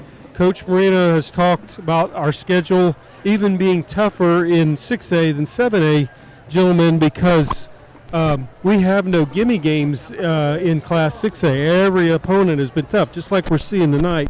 And then the third part of that formula is the opponent's winning percentage. So you add all that up, and then that's where we knew Palmetto would be sitting pretty high, probably in top of the region, but you know, somewhere near the top, but not at the very top of the state of Florida, all 480 some odd schools. So what does that mean? It means first you have to win your district. Your 4 district winners make up your region, and then the next top 4 are based off of this RPI formula, who gets to go. It means that your district champs get a home game. When I said there's no place like home, Tigers win tonight, they take care of business next week. We will have a home game, I believe it is on November the 5th, November the 8th in the first round of the playoffs as the district champs. Where this RPI comes in is for the remainder of the season. We've got to go to Tallahassee. You're going to talk about that. We've got St. Petersburg. We got Southeast still yet to play. Tigers win out. It's going to be hard for us to go down. So if we stay where we are with the RPI, what that will mean is in the playoffs, not only will we have a first round home game, but in the second and third and the fourth rounds, in our region, there is Lake Gibson, who is also 6-0, so the Tigers still have to push to finish this thing out to get through the first 3 games, and then it sure would be nice not having to go to Miami Central or Naples in the 4th round. If we get that far, have that luxury of a home game, but we have to win out, which leads us to Tallahassee game. So there is a direct path to and through the playoffs, where we can play a lot of our games, or all of our games, at home. And with that, like I said, in 2 weeks we go to Tallahassee, where, of course, you have Florida State, and of course you have my alma mater, Florida A&M University, and Bill knows a little bit about Florida A&M. But a trip of that magnitude, against a team like Lincoln can be very daunting. Tell us a little bit about what we have going on, what we're trying to do to help facilitate that trip. Sure. Well, we want to talk about the Tallahassee trip to let all of our fans know that it's very important in the overall scheme of points that we will accumulate to try to host as many home games in the playoffs as possible. And as Ken broke down so well, every game matters. And this year we had a problem. With getting teams closer to our region to schedule Palmetto because of our success. So we had to go a little further, spread our net a little wider, and we scheduled the game in Tallahassee against a very fine program in Tallahassee Lincoln. What we've run into for that trip is the athletic department has some expenditures that they did not foresee this year. And so we've had to cut back on what we were able to spend on the trip, which means that at this point the guys are going to have to get on a bus Friday morning, drive for 7 hours, get out of the bus, play at a high level against a quality opponent. And we just feel that does a disservice to the young men in our program and that are doing so much for our school and our community. So we're reaching out to our fan base to ask that everyone, if you can contribute, we ask that you contribute. We have a link on our Facebook page, PalmettoTigers.com, or you could go to our website, PalmettoTigers.com, and see the link that says send the Tigers to Tally. Okay, take the Tigers to Tally Rally. Okay, we're asking our fans out there and supporters to go onto that link and give us a donation. We're asking for $10. If everybody in the broadcast that sees our games would give $10 to cover our expenditures of travel, food, the TigerVision costs, and of course the hotel expense, so that the guys have an opportunity to get rested so that they can play at their best level against a quality opponent, because that game might mean the difference between hosting a home game or two, and we feel that that's really important.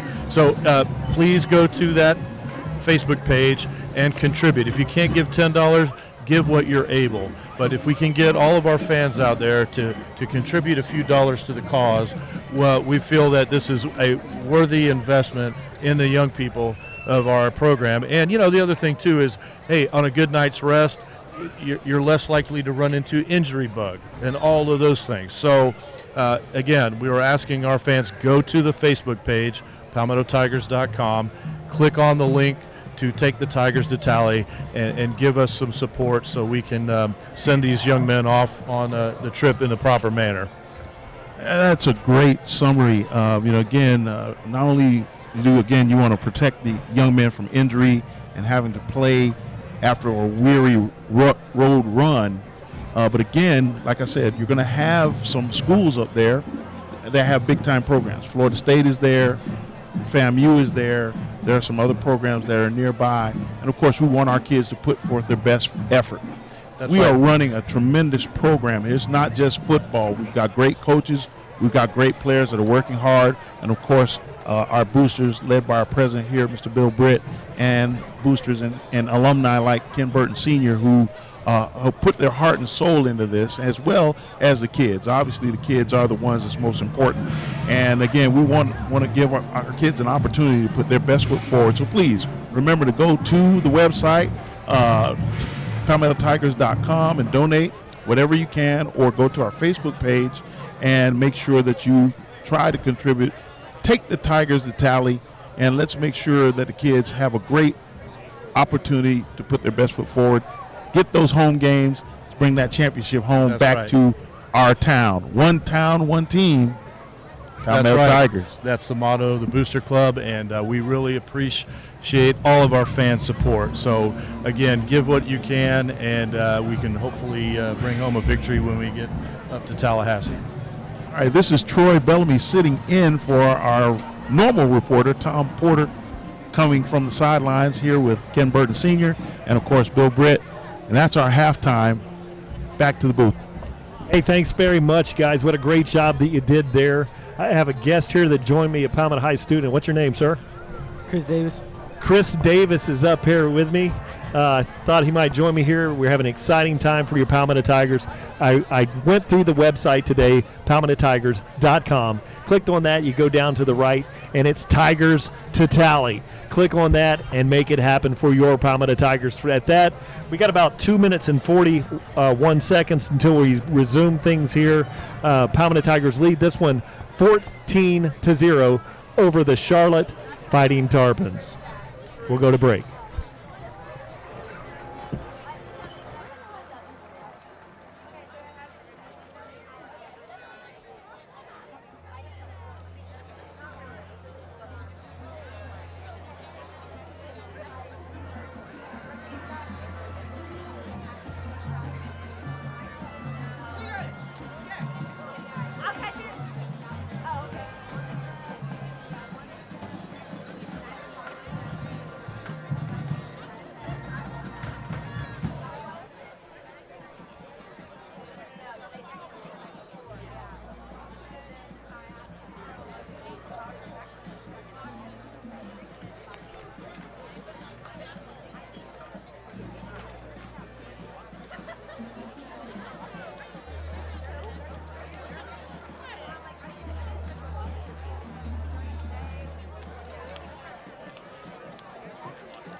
Are we at commercial right now? Yeah.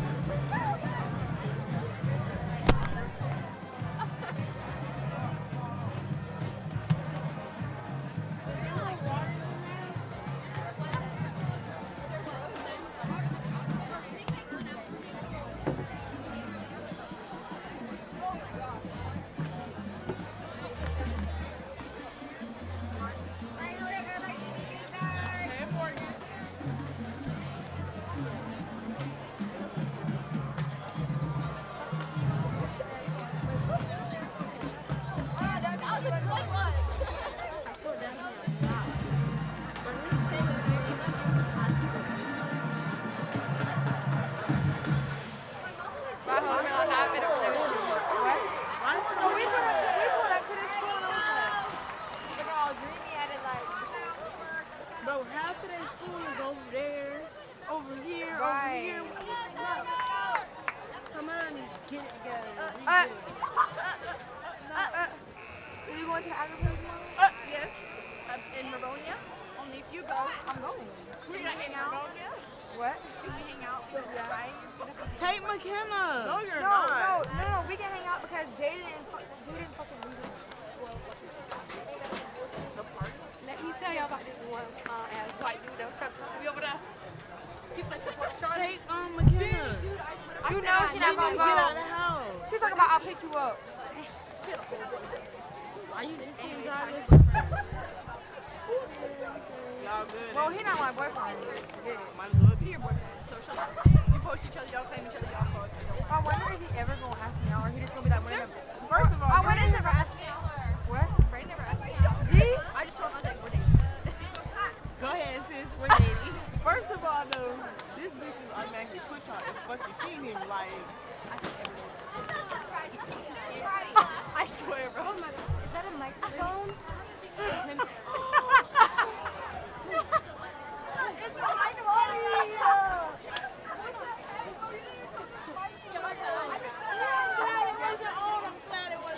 That's what you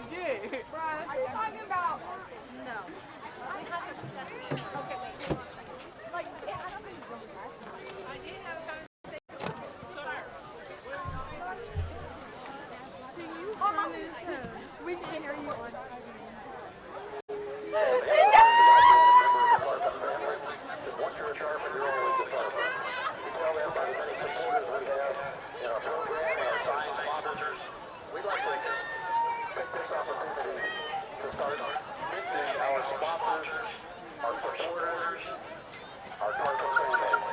We begin tonight with Lincoln Associates Real Estate, Nolan Family Insurance, O'Reilly Auto Parts, Osborne, LaBelle Wealth Management, Overachiever Pest Control, Seth Smith,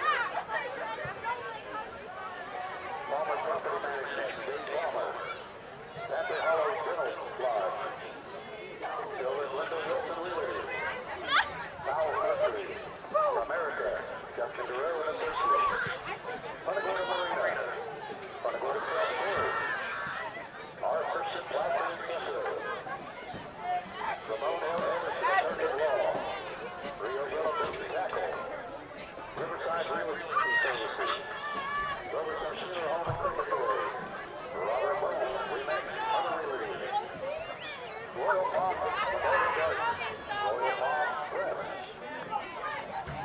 Roy's Trailer Country, Sarah Howe DeRogers, Realtor, Keller Williams.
Oh, hey, they watch Brady. Hey, pooch kick.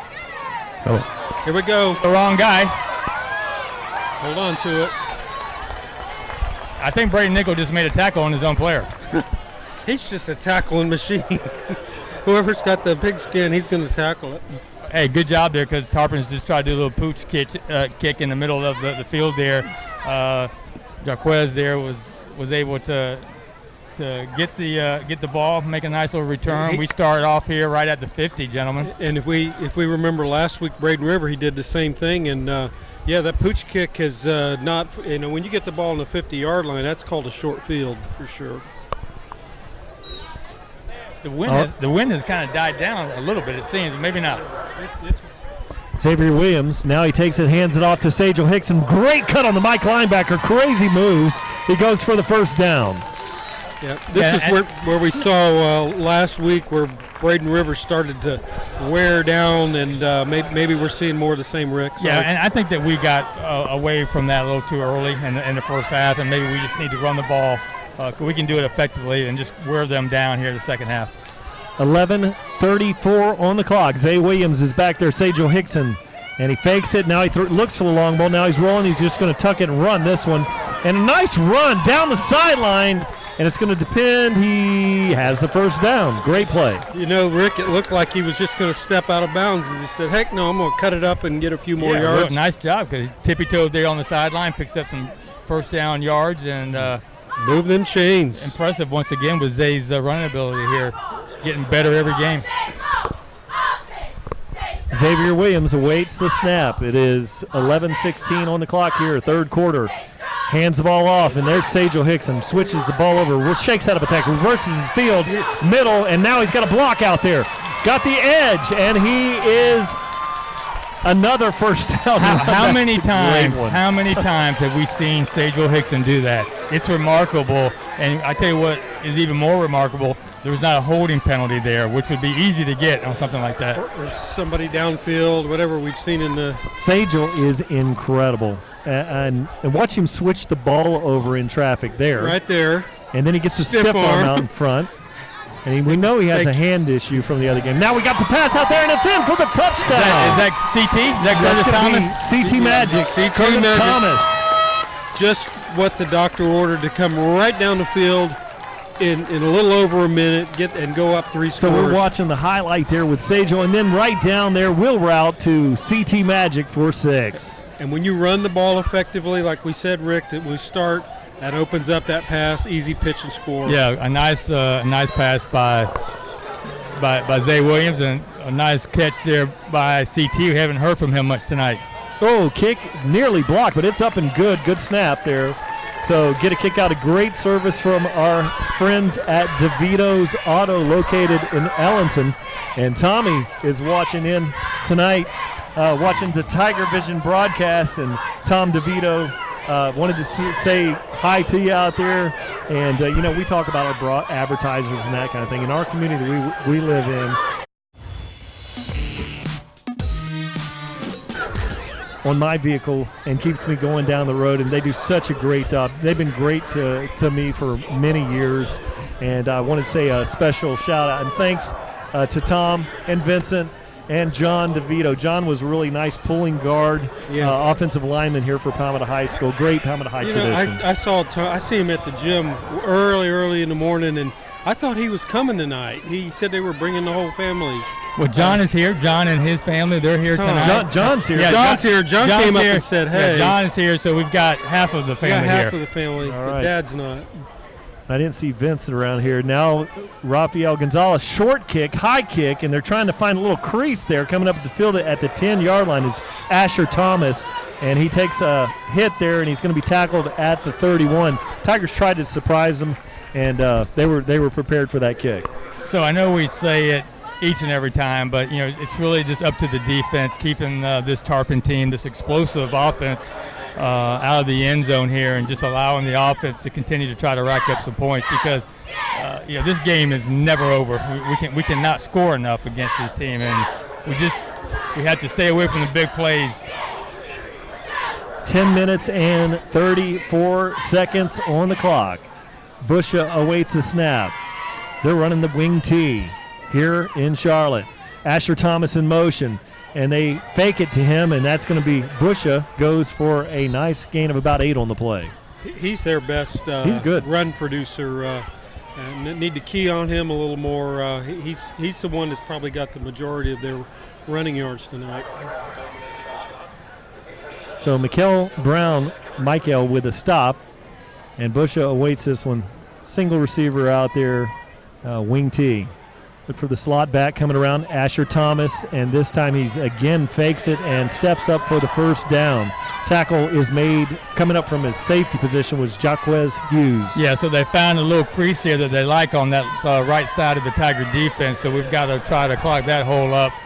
Number 61 for the Tigers has just entered the game, so that's going to be Miles Ormsby. And this offense, looking down on that, it's fun to watch. They really are a finely tuned machine out there, are the Tarpons. Busha awaits. Palmetto Tigers creep up, and there's going to be nearly tackled, and catching him on the sideline and doing a nice job of not picking up a penalty was Quentin Rue. Yeah, so Ellison Bradley comes up there and makes the initial stop, and then Quentin comes in there and finishes the job. So real good job there by Bradley. Ooh, and Ormsby and Matty Wyatt and Quez Hughes, 4 hats to the ball. You see that speed of that Palmetto defense all the way out on the boundary. Yeah, we had Ellison Tuesday night on the coaches show. What a nice young man. He was making fun of kickers. Can you believe that? I can't believe somebody would do that. We would never do that. We love kickers. What a great interview it was. 2nd and 14. 2 receivers out left, 1 single out here to the right, single wing formation to the left. He steps up, good pressure there, throws it, and it's going to be picked up by Quez, and that's Jaquez Hughes. He's at the 40, shakes the tackle, running backwards, reverses his field, 40, reverses his field again. It's Quez Hughes. Quez still going, and he's at the 37-yard line. Quez Hughes. Once again, hard not to get a penalty out of that. Right? Yeah. Hard not to hold on that. You're going to get one on that, but a ridiculous, just an absolutely stupid return there. That's a good one. Stupidest. My goodness. Just a crazy return by Quez Hughes. Now look at the pressure here, which is setting that up. And that was he threw up a prayer. Yeah, Dozier Jr. came in there, forced the pressure, jump ball. Hughes gets it, and then check this out. This is just fun. This is this is a defensive guy here. Well, yeah. Look at this. There's the flag. You know, I had talked earlier about, the punt returners with a single punt returner. We'll put Quez Hughes back there in a dual return. Well, now you know why. How far back are they going to move this thing? Okay. Depends off the spot. Do you think they know? Do you really think they have an idea where that? I don't. They marked it from the spot. Was that okay? So that was a 15-yarder. Blocking the back. Blocking the back. Okay, here we go. Thank you, Troy. 8 minutes and 50 seconds remaining after that. Just crazy return by Quez Hughes. They run the option this side. And there is Butler, stops, breaks it down. That's a late hit. That's a little bit of a late hit. That is a big-time late hit. That is not called. And so they're going to be down right there at the, just got across the line of scrimmage. So it brings up they marked it a yard back, so it's 2nd and 11.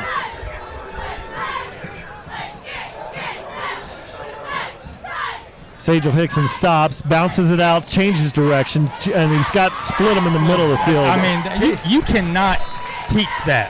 That is just athleticism at its finest. That is pure will. I mean, I've never seen a high school tailback that can break tackles the way that Sajal does. I mean, that's the talent. He is in a zone. These last few games. Now there's the long ball. There's Wester out there. Oh, just off his fingertips. But now that one was thrown from the 40 all the way across the field down to about the 50. That's about a 55-yard toss in the air. And LaJonte. And when would you see Kobe and LaJonte both drop a pass on the same night? Probably that was never. just a little bit ahead of Jonte trying to get that right hand out there to try to make a one-handed catch. But, it's been one of those nights. The receivers are having a difficult time here a little bit tonight. But, hey, the running game is picking it up. But, and this is only going to open the running lanes with that pass. Now you got two safeties there, a quarter's look. Now Williams takes it, and he just throws that one into the ground. And we do have an eligible receiver there, unlike the Tarpon call that was not made in the first half. Rick has been smarting over that one call all halftime. I'll be thinking about that all week. And with 8:06 on the clock, Palmetto Tigers lead this one 21-0. And this brings up a 3rd and 10. I really would like to score here, gentlemen. I know we're looking at a 3rd and long here, but if we could just kind of work our way down the field. Little maybe a combination route with the second in the middle of the field. Now Xavier Williams looks. Now he's got him right there in the middle of the field. And it's Sajal Hickson again. Sajal Hickson. When in doubt, go to Sajal. You want to tie up in that, not a Tampa 2 look, but 2 safety looks. You want to tie up one of those safeties and then throw. And what you did, you ran Sajal out of the backfield. So you tie up that safety with a receiver out there. You run Sajal Hickson. Just a great play call, That's guys. A great call. Great call. Oh, there's an exchange problem, and Zay Williams is going to go down, and there's going to be get credited with a loss on the play of about 3 yards. Really, the first time we've had an issue with the snap. We've got a new center tonight, but it's been pretty good. I think that was Zay really not controlling the ball and trying to hand it off. It wasn't the center's fault. Right. Yeah. Good point. And that's Ryan Cotton out there that's centering the ball. Now they got Oh, him wide wide open, open. Kobe Mays, and he's going to be down at the 10. He tripped that 20-yard line, got him, but it is so good to see him catch a pass. It It's really the first is. one this year. Right now he's thinking, my goodness, I had the end zone. I had me a touchdown, but hopefully there's going to be more in the future here with the rest of this season for him. Well, he really was dialed in on catching. He was really focused. I'm going to catch this ball. And first down, Tigers knocking at the door in the ASA Power red zone. Hard run by Zay Williams right up the middle. Takes a couple big hits there at the end. I hate to see that. I mean, Zay's a powerful runner. He's a big young man, but just hate to see our quarterback taking those licks. Yeah, we have so many weapons, and it's good to have the quarterback be able to move the chains and get young chunks of yardage like that. But the hits are you always wince a little, or at least I do.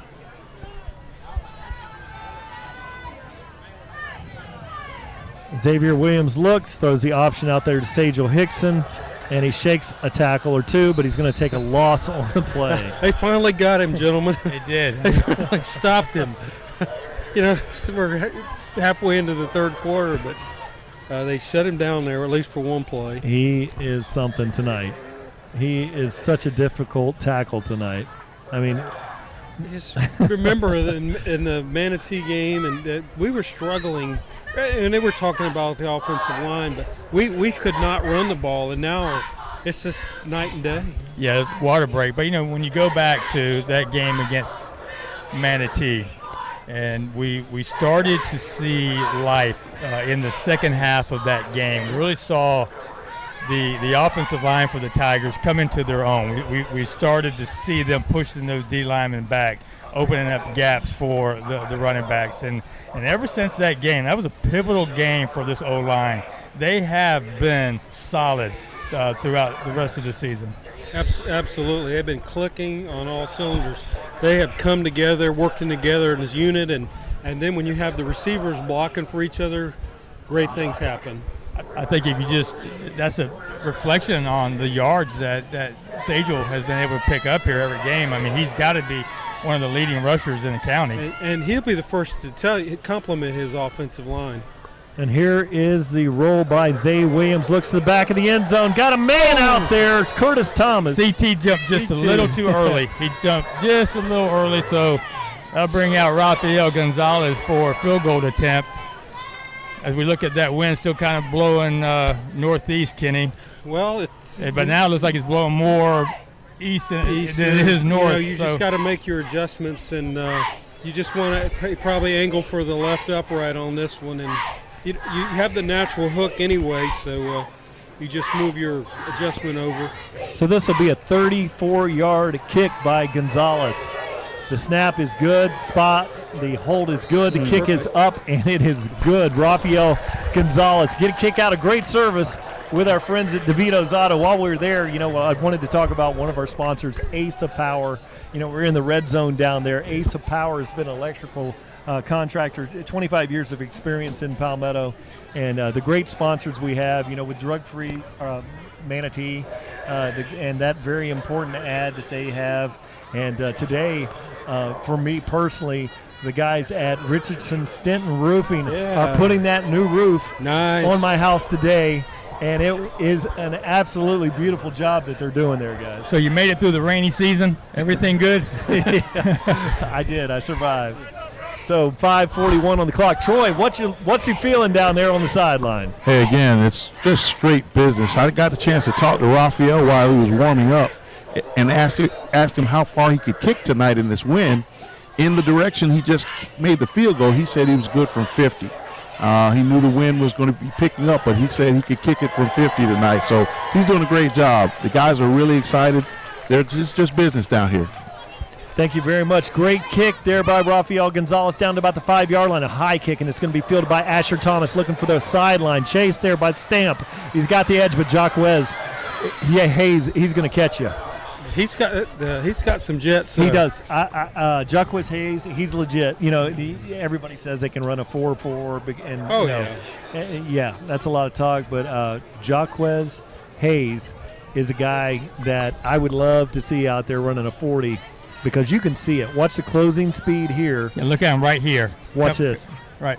So he thinks he's got the edge until he sees number 22. And it's over. And we've talked about that. You're not going to get around. Something happened really, really bad if you get around the edge. That's probably the closest anybody has gotten to the edge, and they still didn't get it. And that Asher Thomas is a talent there, and now Busha takes it, and he throws it out there late to Thomas, and he's going to be tackled there, and great play by Matty Wyatt. Matty Wyatt No. That's Wells. That's Tyler Wells. Well, I think Tyler pushes him up, and I think that Matty cleans it up. Yeah, Tyler turns him inside, and Matty Wyatt He's comes doing in his. there. That's his responsibility. Great unit there performing. So, with 5:06 on the clock, we had one of our best TigerVision fans, Lori Moffitt, I saw was saying a shout-out to Lee Matthews there, who's out injured, our offensive lineman. Lori, we so appreciate all your input with TigerVision over the years. Thank you for looking in. Busha takes it, rolls, and now he throws a Utah pass, nearly picked off by Ormsby. Did a great job of sniffing that one out. Isn't it funny how when we start to get that lead and the defense sees the offense performing, they turn it to a different level. They really do. They just become a lot more aggressive. I think that they know that if they do make a mistake, they're going to be okay. You just see them just pursuing to the ball even faster. Everybody just, making big plays. So it gives them a different speed, I think, a different avenue to pursue. And they're fresh, too. That's that 8-man defensive line 8 to 9-man defensive line rotation the Tigers employ. And as the games wear on, we talk about it. Here we are in that third quarter again. You see it showing up. They throw a long ball out there, sitting on a very nice coverage, and it's picked off there by Crawford, and it's got it at the 49-yard line. So let me ask you guys, how many interceptions do we have this year? And I can tell you that just about every interception has been because of the pressure that the D-line is putting on a quarterback. Oh, that is just phenomenal. So you had Ellison Bradley back there in Crawford, and the family of Bradley and Crawford is right down in front of us, and they are so excited about that. That was really cool. And talking about the defense, Rick, pinning their ears back. This is where this kind of offense trying to catch up. It looks very difficult, and you're taking their element away from them, and you're making them have to pass now, and it's just not going to work. And we get interceptions. Two-back formation here. It hands off to Butler, and he bounces it outside, takes on a tackler, and he goes for about a 2-yard gain on the play. Yeah, and that's a great point, Kenny, because they do not want to throw the football. They throw, it's situational. They throw under just certain plays that they know they can make a completion. They're having to throw the ball out of pure anxiety right now, and they're not good at it. And credit to this D-line for making sure they don't complete. They're built to run to set the pass. And he looks, rolls to his right, throws it out there late, coming back to it. CT Magic shakes the tackle, breaks another tackle, still going down the sideline and in for 6. We have officially broken the will of the Charlotte Tarpons.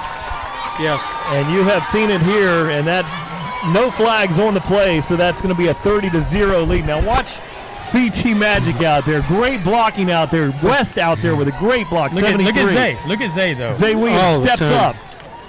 And somebody throws a block up here, too. And then CT Magic, and then coming back, LeJonte Wester. I'll get a block for you. He gets the block out there. And there's CT Magic going down the sideline. Palmetto Tigers doing their thing, 30-0. And awaiting the snap is Williams. And it's a low kick, but it is smoked through there. I almost thought it was blocked there for a second, the way it came off the foot. But, Raphael has been one of our best weapons, has he not? If you think about that Braden River game, when you think about us only being up 6-3, but he gave us that first lead of the game.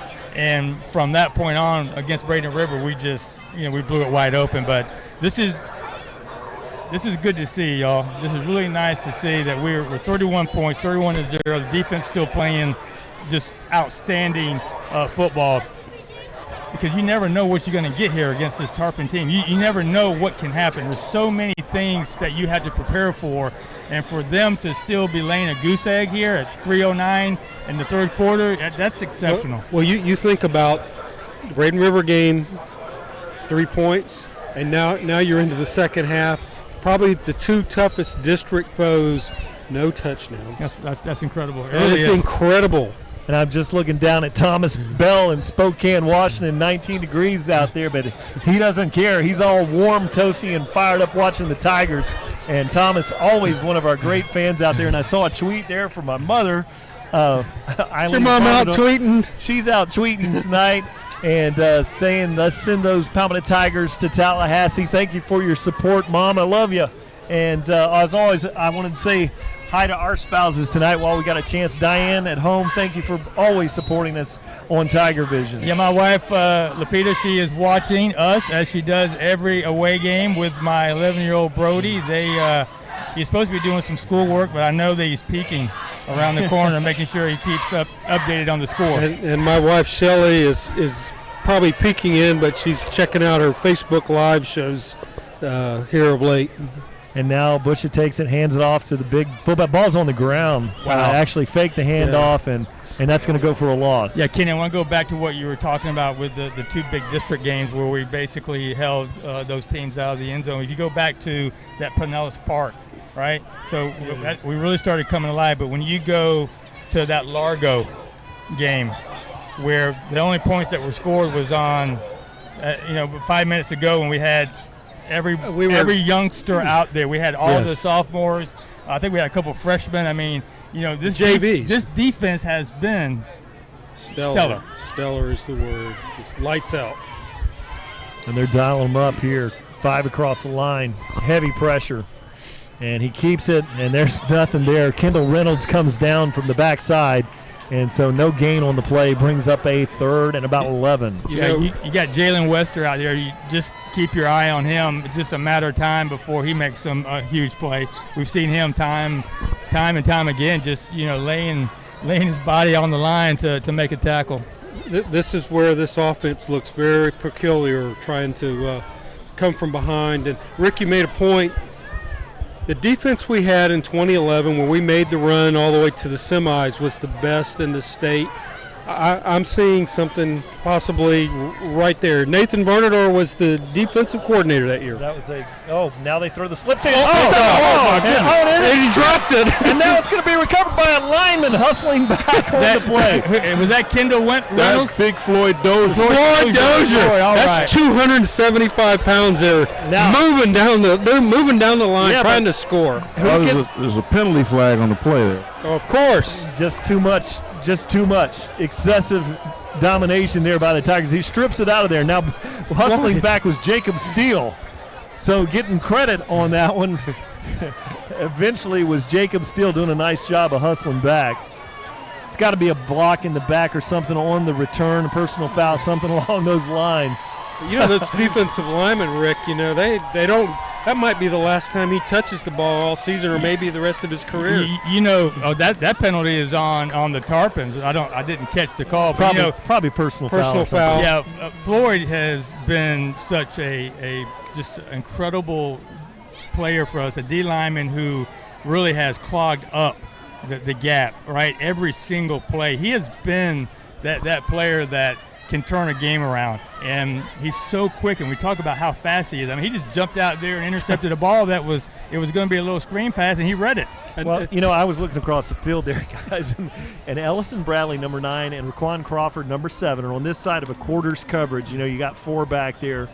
Okay, and they're doing a great job. They're on it. Okay, well, let's throw to the other side. Then I'm looking over at Jaquez Hayes and Day Hill on the other side. So pick your poison. Pick your poison. Okay, so what do I do? I'm going to just throw a slip screen to the back, and then Floyd Dozier, the big D lineman, steps in there. 275 pounds making plays like that. Yeah, we had to burn a timeout because everybody was so excited. Bubba Butler forgot that the offense was on the field, so they had to get him out there, and they had to call a timeout so they wouldn't get a delay of game. And, I think what's happening, we don't speak about the corners enough. No. They're locked down corners. They know they cannot throw on them. No. We talk about Day Hill and we talk about Crawford, and we don't talk about them enough though, because they cannot get a completion. And so they're trying screens, they're trying anything they can just to get some open spaces for these receivers and tailbacks. And then here comes Big Floyd. And hey, don't forget about me. Don't forget about me. That was fun to watch. And, the thing for weeks now, after that game where Day Hill had 3 interceptions in a 5-minute stretch. 5 minutes, everybody, people are not throwing his way because he's proven, there's a lot of film out there to burn. He's a lockdown corner out there. And the low snap, Williams, they throw it out there, and that's going to be Kobe Mays with a catch. Trying to get Kobe in on the action. First game back this season. It would be great to see. Yeah, he does score. make the catch. Just can't keep his feet in bounds. But really, like you said, it's good to have him back and get him back into football shape. He's been out a while. Yeah, because he's going to be huge for us. It's the just rest of the season. It's not fair. Adding him to the options here. We were talking about the defensive parity that we have. We have so much talent out there across the field. Look at this offensive system that we have here. Xavier Williams fakes the handoff, rolls to his left, throws it out there, and it's going to be thrown out there. It was intended for Williams out there, the big tight end. Now that we've got some there's a personal foul. Cotton there Ryan Cotton took a blow to the head there. I noticed that. I don't know if that was retaliation. There's going to be a personal foul on this one for sure. Pick this up.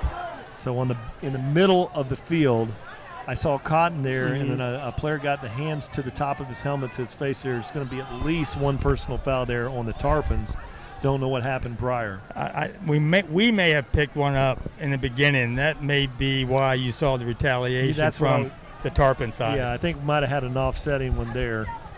But that one here with a minute 24, once again, those Palmetto Tigers in this third quarter, really they have been dominant in this one. We talked about this against Largo and some of the other teams. They're not familiar with being blown out in a game. So emotionally, it's difficult to handle when you know that you're pretty much out of this game and we still have an entire quarter to go. So we've seen some chippiness before. And the thing is, gentlemen, Charlotte, Largo, and even Braden River last week are very likely going to be postseason. Right. We may see them again. Absolutely. But these are teams that are at 6A. They're some of the best in the state of Florida, and they will be in the playoffs very likely. And we're blowing them out. Well, if you look at that, if Braden River wins out and Palmetto won out at this point, that would be number 1 and number 8, and they would play in that playoff, right?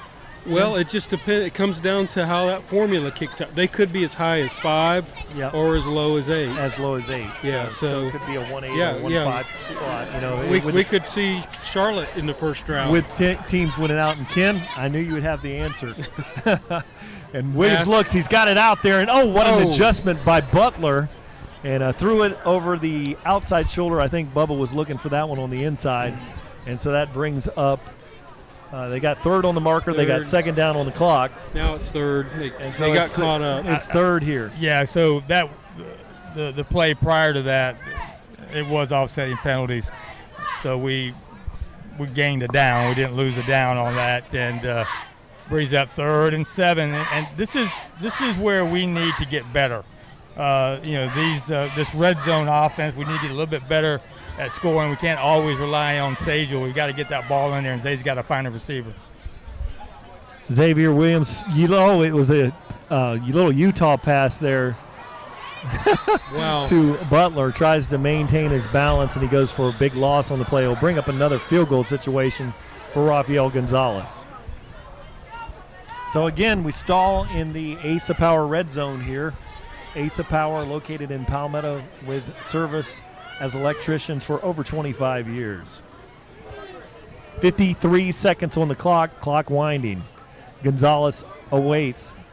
He's going to get a snap there. The long snapper is Nickel, and holding this one is going to be Williams. He's right at, let's call it the 24-yard line, so this will be a 34-yard kick. The kick is up, and it is Man, good. He makes He's it look good. so easy. He has gotten so good here this year. He is so smooth compared to last year, so consistent, obviously, but he goes up there with a different confidence level than he did last year. We talked to him Tuesday night on the coach's show, and he walked us through some of his kicks. Great field goal kicker, kickoffs, and this year he's had to learn how to punt, and he's become a very good punter as well. All three facets of the team. So think about that, Kenny. So in the offseason, as he's trying to perfect his kicking ability, he's having to learn how to punt on top of it. Which is a whole different animal when you're used to coming from the side. And, you know, Raphael, he's one of those kickers. I don't know if he's superstitious. I think he'd about wore a hole through the other shoes. He's got some new shoes on tonight. I was a little concerned about that, but he looks very fly, and he's killing the ball tonight. Now he approaches it, and he kicks it off. Get a kick out. A good service with our friends at DeVito's Auto. Short kick finds the hole, and it's going to be picked up there by Asher Thomas, and Wells turns him inside, and then a big hit there.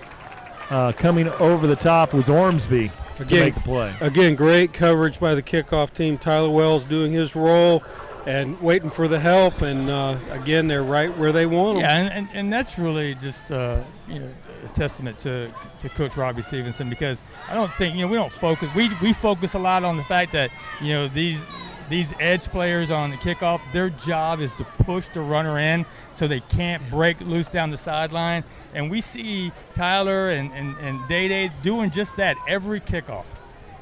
They get enough practice. They have perfected it here in game situation.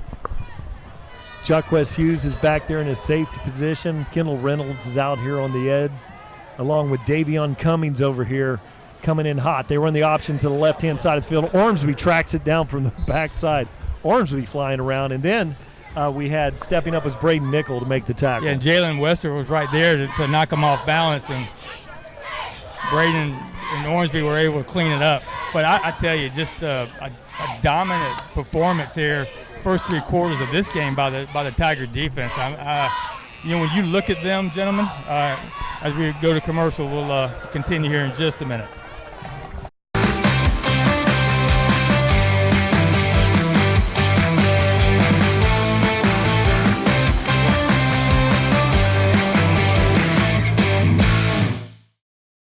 Hi, I'm Shirley Gruber-Bryant. I'm the mayor of the city of Palmetto, and I'm proud to be a TigerVision fan and join us, one town, one team in Palmetto. Hi. Hey guys, Chris Conley here from Conley Buick GMC. Hang on for the 4th quarter, and remember, go Tigers.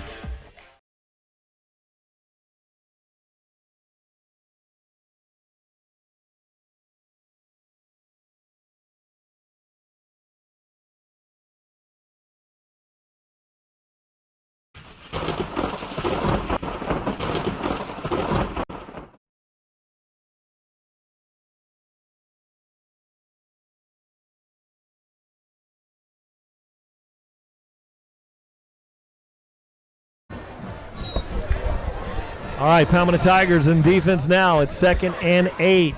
4th quarter action. And now he rolls out there, throws it down, and it's going to be caught, turning it up. Nice play. Breaks the tackle, and he's, pushed out of bounds by Hayes there, but not after a big first down play. We've got some statistics here. Well, let's talk, Rick, for a while. Let's pick up with Ken with some statistics, and then we'll kick it down to Troy. Yeah, real quick, just wanted to talk about, coming into the season, the biggest question mark was how the defense was going to react after losing all the players that we did. And, hey, I don't think you have to question that any longer. All right, coming out of this play, we're going to have Busha back there with the big back in the backfield with him. He's got 2 receivers on each side of the formation. They've gone away from that wing tee or the single wing look, and they're out in the passing offense. Now stepping up, missing a tackle there, and he throws it late out to the boundary. Now Stamp is over there to clean it up. Continue. Okay, Charlotte, tonight with our defense that we focused on, 22 rushes for 71 yards, 5 of 12 passing for 57 yards for a total of 128 yards through 3 quarters. Amazing. All right, we're going to have this play, and then I'm going to take it down to Troy Bellamy. Thanks to Steve Johnson for providing the statistics for us from our Orlando studios. Busha awaits. 2 receivers out here on both sides. Big back in the backfield. Tigers in a single high safety look. And he runs. It's a straight power play. Great tackle made by Ormsby there. Now we'll take it down to Troy Bellamy. What you got for us, Troy? Hey, guys, again, just a lot of excitement on the sidelines. Just big plays. You know, that offense got cranked up in the second half and really put on some points on the board. I guess this is what we expect from our offense. You know, you just have to be patient. They showed a lot of maturity. They showed a lot of poise, and they were able to get the offense cranked up, make some big plays, and now we have an outstanding lead. Yeah, I was thinking about you, Troy. You know, you and Bill, both of you are alumni from, you went to college, both of you up in Tallahassee. So I know both of you are looking for that trip to Tally. Oh, that's going to be a monster trip. We're really excited about it. But again, if we can get those donations to get the guys up there early, then they don't have to get off the bus and go right to the field and play. They'll have an opportunity to visit campus and be rested and play a very tough Lincoln team that historically has been very tough, sent a lot of guys to Division I and to the NFL. So, that'll be a great opportunity for the program to continue to build and increase its profile. Thank you very much, Troy. Remember to log on to the Facebook page or to the www.palmettotigers.com and click on Tigers to Tally. Now, Busha awaits the snap. 2 receivers on each side of the formation. 1 single safety back there in Jaquez Hughes. He runs a jet sweep to Thomas. Oh, he ate it up. Goodness. And blown up there. Quentin number that 17. Is Jordan. 17. That's Rue, right? Yeah, Quentin Rue. He ate it up. He just smothered it like a big old biscuit with gravy. He just tore it up. Goodness, what a play by Quentin Rue coming off the DN position out there. Just a terror out there tonight. Palmetto defense, they're changing the personnel out there, but the product is not, there's no drop off. Product is really good. Day Hill is out here covering on the receiver, and then they've got a receiver in the slot. Now he drops back, steps up, breaks the tackle. Not going to get away from that one. And that's number 14 coming up there to make the play. I think that was number 34. That was 34. Okay, I was thinking that's Jordan Renard. We called his name a couple of times tonight.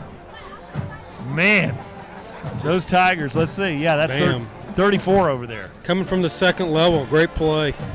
And, if you're wondering about the sizes of some of these guys out there, and dudes, we would call them, that's a 6'5", 250-pounder out there. So you've got, 6'3", 6'4", 6'5", 250, 245. Those are the type of DNs that you've got here at Palmetto High School. And a bunch of them. And all the guys can run. This time, Ormsby lines up in the DN. You know what? And Ormsby has shown us, number 61, he has surprising speed, too. He's made some plays this season. They're all big and they're all fast. Yeah, they really are. So if you look at this Tarpon offense and how methodical they are, and what we've talked about already with this wing tee, they are just chewing the time off the clock here. They really want to throw the ball, but they can't. They just can't get the ball out of the quarterback's hands fast enough because that D-line is putting pressure on the quarterback, and the corners and the safeties are locking it down with the receivers. But we're at 8:43 here in the fourth quarter, and they're trying, but they just can't work this offense fast enough, Kenny. Yeah, they have 128 yards through 3 quarters. They have put some points up, respectable with other opponents during the season. They come in here 5-1. Tigers shuffling the deck out there. Braden Nichols out there. Stamped's out there. And we've got Day Hill over on this side. Jalen Wester is sitting out here in his Sam linebacker position.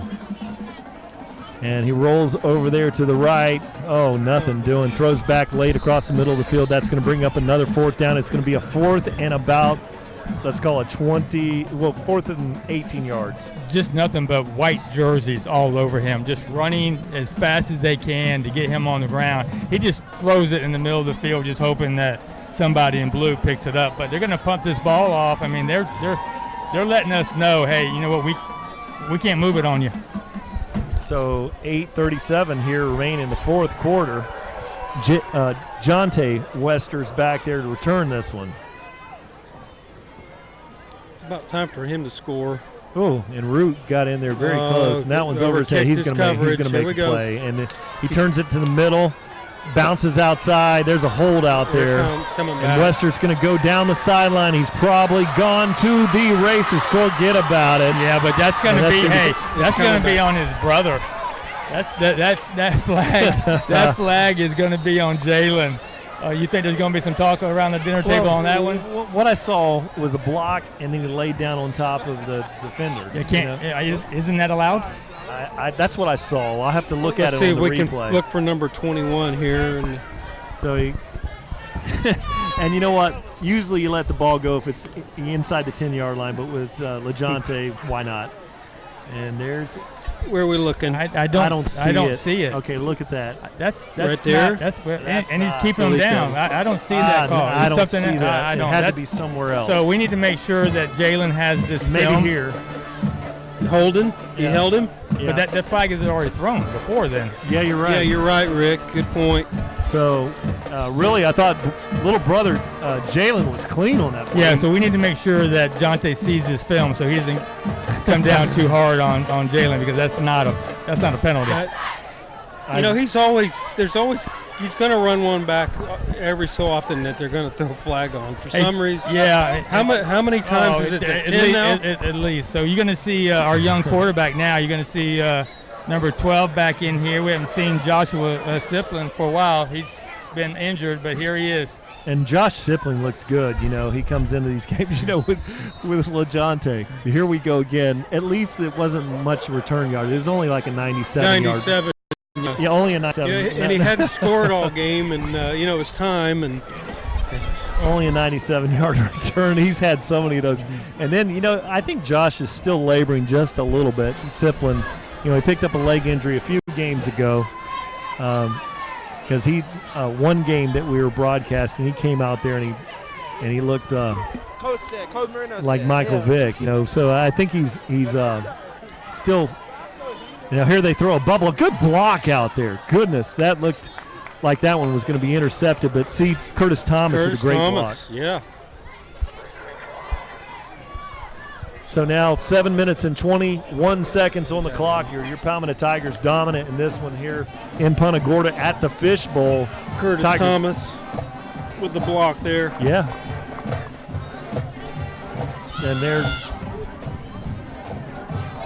number 80. Is that number that's 80 on the Latrell Crawford out there, right?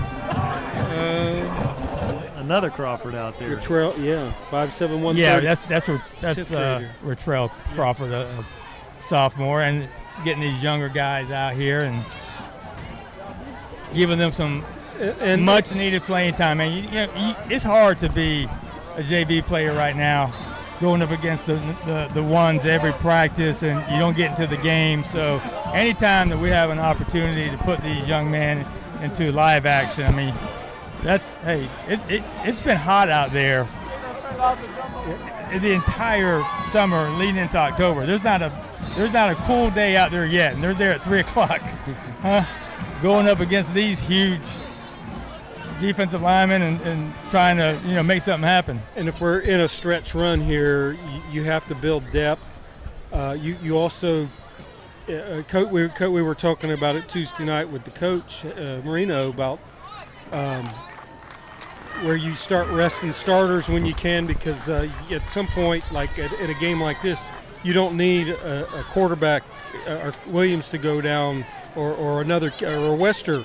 So you may not see him run the kickoff back at punt. They're going to let somebody else do it, because we need to build the depth for the long term. Absolutely. You're not going to see Kobe out here anymore. And now you've got Zorian out here, and he'll be getting some more reps in. You're going to have Josh in there quarterbacking. You may see Robert Gavin in there a little bit more, but that's what we need to do. We need to keep them injury-free as we move into the playoffs. And if I'm not mistaken, I think these guys actually got a score one of the games. They got some time. They did when Josh was behind center. When he was right, and I look for Zorian Geathers on this one. They fake it that way. Josh steps up. Sipling's got it, still going. and makes a nice cut. Still going. He got a little bit of a face mask. Shook that. Got a great block. He's at the 40. Watch out. Great block. CT Magic. And he's down at the 40. Hey, that's what we have to look forward to in the future, gentlemen. Well, I just want the fans to understand this kid that just ran the ball is 6'4", 180. And Yep. he's running down the sideline Hey, like. just sit back and enjoy this run Yeah, here. watch this. It's awesome. And I don't know, you know, he looked like he was laboring a little bit before, but he looks really good. He might be. I thought he had a face mask in here somewhere too. He's coming off a hip pointer injury from last week. My. Okay. He missed last week, so for him to be out here and stretch out like that is a tremendous effort. That's not even 100%. When he's on, you know, as we saw in that game, it was a running clock in less than 3 minutes. They were 50 the 2 minutes. They had a 50-yard sustained drive. Was it Largo? It's a Largo game, I think. It was incredible. I think we got to delay a game out of that. That's all right.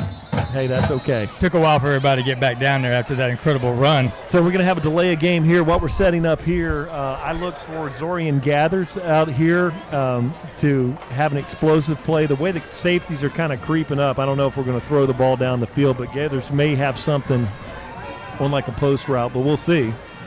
And now Robert Gavin's in the backfield. It's 1st and 15. That's always a great option for you. Robert Gavin has shown he can do his thing. And now they got one safety in the middle of the field, and they hand it off to Robert Gavin. And we had a false start by those Tigers.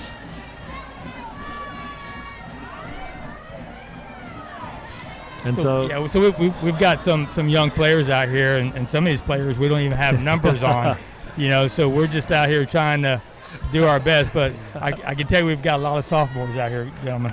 I'll tell you what, also, you got a lot of versatility. Big J West is at center now. You know, he's played a little bit in the preseason. Now he's at center here. Got a good block there, too. And there's Look at that.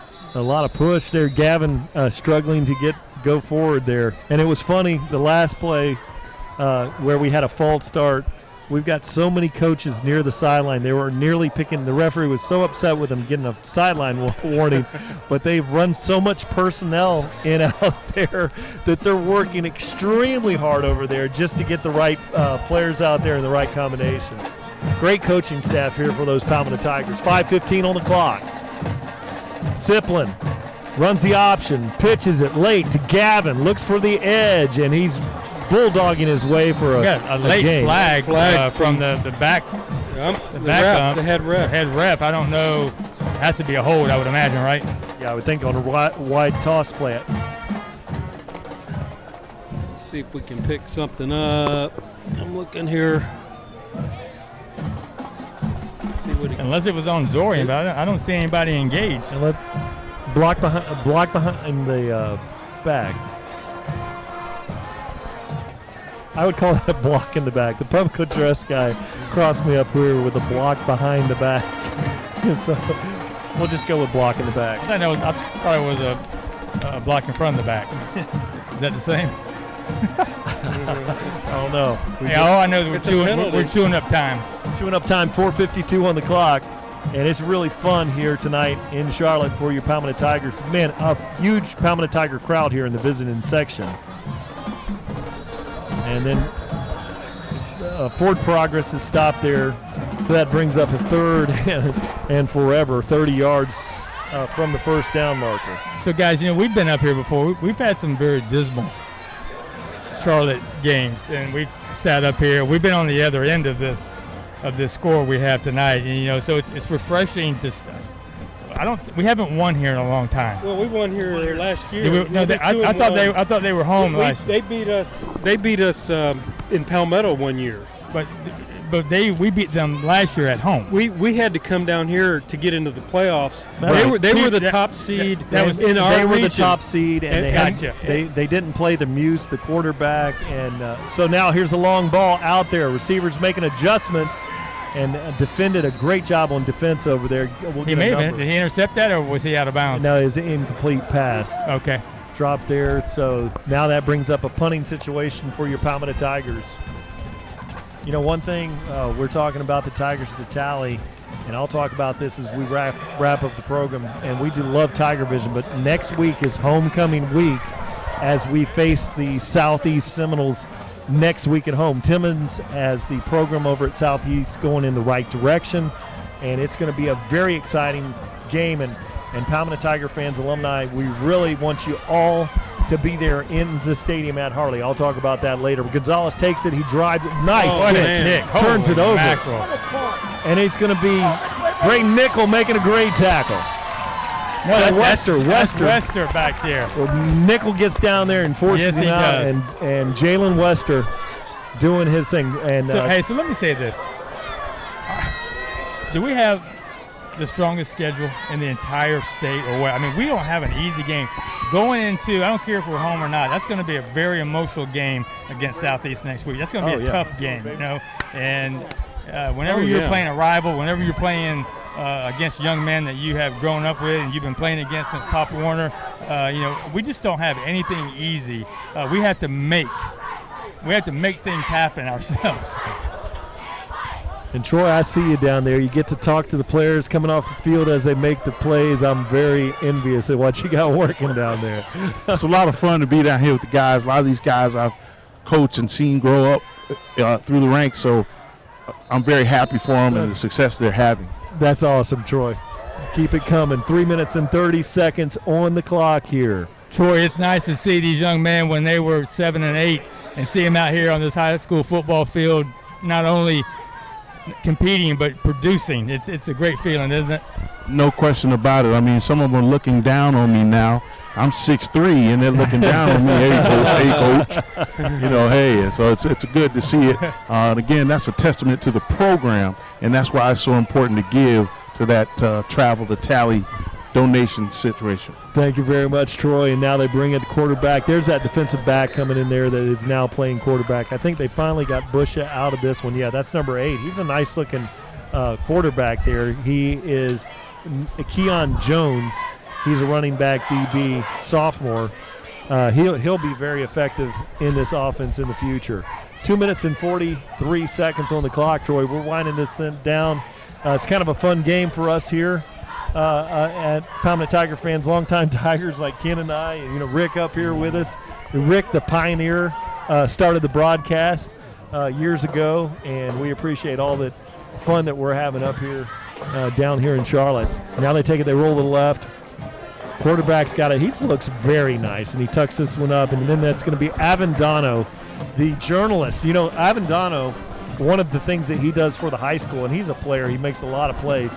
He's the guy that here he knocked the quarterback out. Yeah, so he made the tackle on this play, but he also writes, and I have really enjoyed. If you look at it, one of the web pages, the content is being provided by Gabe Avendano, so you can see that when you see him playing football, you certainly don't think he's a writer because he plays the game. He's a good football player, but man, what a nice job. I think he's taken over that position in the last 3 or 4 weeks. So he's like the editor. He's like the editor, taking over the page. When you look at that, look at the content, it's really cool to see. And unfortunately, the quarterback's picked up an injury on that one. Oh, it looks like he bent the wrong way there coming down. Gabe hit him. Well, one thing. It wasn't intentional. That's the good news about being a sophomore. Guys, if we did that. It would be real ugly. Long term. Yeah, I injured myself just walking up the steps earlier. There's a lot of steps to get up here to the top. I mean, there's more than 15 of them, Rick. Yeah. It's tough. That's a lot. I already know I'm going to wake up tonight with a cramp. I already know. It's a terrible thing. Those are bad. It is. Nighttime cramps. Nighttime cramps are not good. And the wind has been blowing on our backs the whole game, sitting in these hard bleachers. I mean, it's very difficult.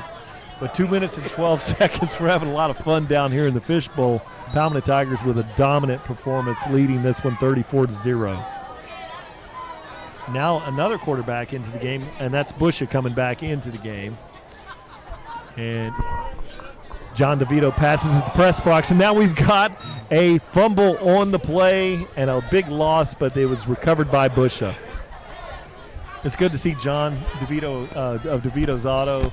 Good to see him not working. Every time I see those guys, man, they Yeah, John is a good friend of mine, and his father as well, and my 11-year-old Brody plays travel baseball with his 11-year-old Carter DeVito, so we get to see each other every weekend because I think I mean, goodness gracious, we're always playing baseball. So Friday night football and weekend, baseball. So we're a sports team. Sounds great. Minute and 15 on the clock. And now Busha hands it off to the back. Nice looking run there, number 6, and he breaks the tackle, still going. And that stamp that's going to run down. And number 6 there for Charlotte is Malachi Minzer, the senior Malachi Minzer. And really, he hasn't received the direct handoff a lot in this game. But he shows he knows what to do with it. There's only 55 seconds on the clock. We'll probably have one more play here, gentlemen. They bring back that young quarterback, that young sophomore that got hurt, put him back in the game. Yeah, he's young. Yes. Yeah, to go. Pop that thing back in place, it's good to go. Here we go. Put me in, coach. And now 35 seconds on the clock. Time the Tiger fans loud here. And 30 seconds on the clock. And I'm sure we didn't have a timeout there. The clock is continuing to wind here, so that'll be it. With the Palmetto Tigers winning this one 34-zip, a great shutout for the defense. Very impressive game. We're going to have some statistics here. The Tigers are celebrating here. Troy is going to do some player interviews with the Impact staff leasing players of the game, and of course Coach Marino here in just a minute. We'll get some final stats here from Stephen Johnson in our studio in Orlando. But a very comfortable night, and you can see what the Palmetto Tiger offense could do on a dry field, no rain in the area, and on a fast track. I mean, you know what, guys? incredible. I mean, maybe we're nervous because we know this is a quality team that we face tonight, so we come up here. I've been thinking about this all week. We come off a bye week. You don't know what to expect. Sometimes when you come off a bye week, you're a little sluggish. It doesn't always help. It helps you get over some injuries, but you also lose a week of true preparation. This defense, though, it's just been dominant, and to lay a goose egg on this Charlotte team, I never would have expected that. I really. I was hoping that we would just keep them to about 14. Maybe I was a little too pessimistic. I just really thought that they would be able to maybe come up with some big plays because of that wing T offense. But this defense, I mean, we know the offense can score at will at times. They are that good. This defense has just been absolutely stellar since the first game of the season. And as far as the district, this makes us 3-0 with Southeast next week being the final hurdle. But with Charlotte, I think we pretty much clinch. But it still would be good to go finish this thing and take care of Southeast, and so there's no ifs, ands, or buts. Get that district, get that home game in the first round, and Kenny, I think we have to. Oh, without a doubt. Right. We got to run the table here. We have to run this table, and I don't know anything about Lincoln, but we have to go up there and muster up all the athleticism that we have. We have to win that game, because the last thing that you want is to have in your mind a failure at the end of the season, or what you consider to be a failure. So that game next week is a must. Definitely. Great overall effort, all three phases of the game effort. And I think we're going to take it down to. And Troy Bellamy is working his way over to the coaches, we're going to talk to, Troy was talking to Bill Britt, the Booster Club president. The players are on the field. This team this year is just a special group, right? Gentlemen, it's a special team. You've played on some teams. And here's Coach for Marino. Everybody else, we've got to stay focused. We got to go to work, all right, on Monday. Have a great week of practice in our house, and go out and celebrate this championship the way you all deserve next Friday night, okay? Yes, sir. All right, hey, listen. Y'all get me for 16 weeks. My sons get me for 2. All right, so I'm flying out in the morning to go see them one last time. All right, 8:30, let's go to work, okay? 8:30, let's go to work. Let's go. Hey, finish on me. Finish on 3. 1, 2, 3. Coach, great job again tonight. Big road win in the district. Historically tough place to play. Binky's a veteran. Tell me how we were able to do this tonight. again, it's just the will of these kids, you know, and I can't say enough about our kids. You know, they're not only great athletes, but they're great kids. They work hard every day. They're hungry every day. They don't take nothing for granted. They don't, you know, they fight like they're trying to make the team, you know, every day. And it's a credit to their attitude and their parents and grandparents and family and friends. It's just a tight-knit group of guys that just work hard, that are just hungry to get better every day. And, you know, I'm just blessed to get a chance to coach them. Seems like it would be very easy to become complacent, especially when everyone starts reading their own clippings. People start patting you on the back and saying you're number one and you're this. So tell me again how this week was a big week for you all to prepare, knowing that you're coming on the road and you got some big games. We got homecoming, and then we got to go to Tallahassee in 2 weeks. Well, again, it's the character of these kids. You know, they just have a great work ethic and a desire to be perfect. Their relentless pursuit for perfection is amazing. I've been around, you know, a long time. I've been in this business 30 years. And it's a special group, not just talent-wise, but like I said, their character, their attitude, their work ethic. They're just a great group of kids. I can't praise them enough because they're special. They're special. This is a great win. Again, a shutout by your defense coming here on the road. What was the game plan? I mean, the wing tee is very difficult to operate against. Is it assignment football? I mean, tell me a little bit about that. Yeah, and you know, and they do a great job with their schemes. And, you know, and they negated our size. They were a little bit undersized compared to us, but you know, they were getting their down blocks and they were washing us down to where we were out of our gaps and out of our lanes. You know, it's almost like we were too aggressive, and that's a danger when you play a wing tee team. You can't be too aggressive. You know, you have to be a little bit more under control and mirror and so forth in terms of technique. And like I said, our emotions got the best of us a little bit in the first half, and they moved the football. We only had 4 possessions, and one was a 2-minute drive possession. So, you know, we had the ball 4 times and we scored twice, and you know, we need to get the ball more than that. And so our defense took that personal at halftime, and they did a much better job in the second half getting us the ball. And then you see the outcome in the second half compared to the first half. And again, this could be a trap game. You know, it's the type of game, again, you get ranked and all of a sudden you think you're complacent. But next week we got a big in-county rivalry, Southeast, for homecoming. What's that going to be like, Coach? Well, it's going to be a great atmosphere because, you know, Southeast has a lot of pride and tradition there. And you know, I was there. And I'm just being honest, they don't respect Palmetto. No matter how good we are, no matter how bad you think they are, they will come in confident because it's a backyard mentality. They think the East Side can come into Palmetto and win. That's their attitude. That's what they believe. You know, Brett does a good job. He was there when I was there coaching them, and so I know what he's selling over there, and the kids will buy it. It's going to be tough. We're going to have to take it to them early. You know, we cannot overlook them. We have to be hungry to go win this championship.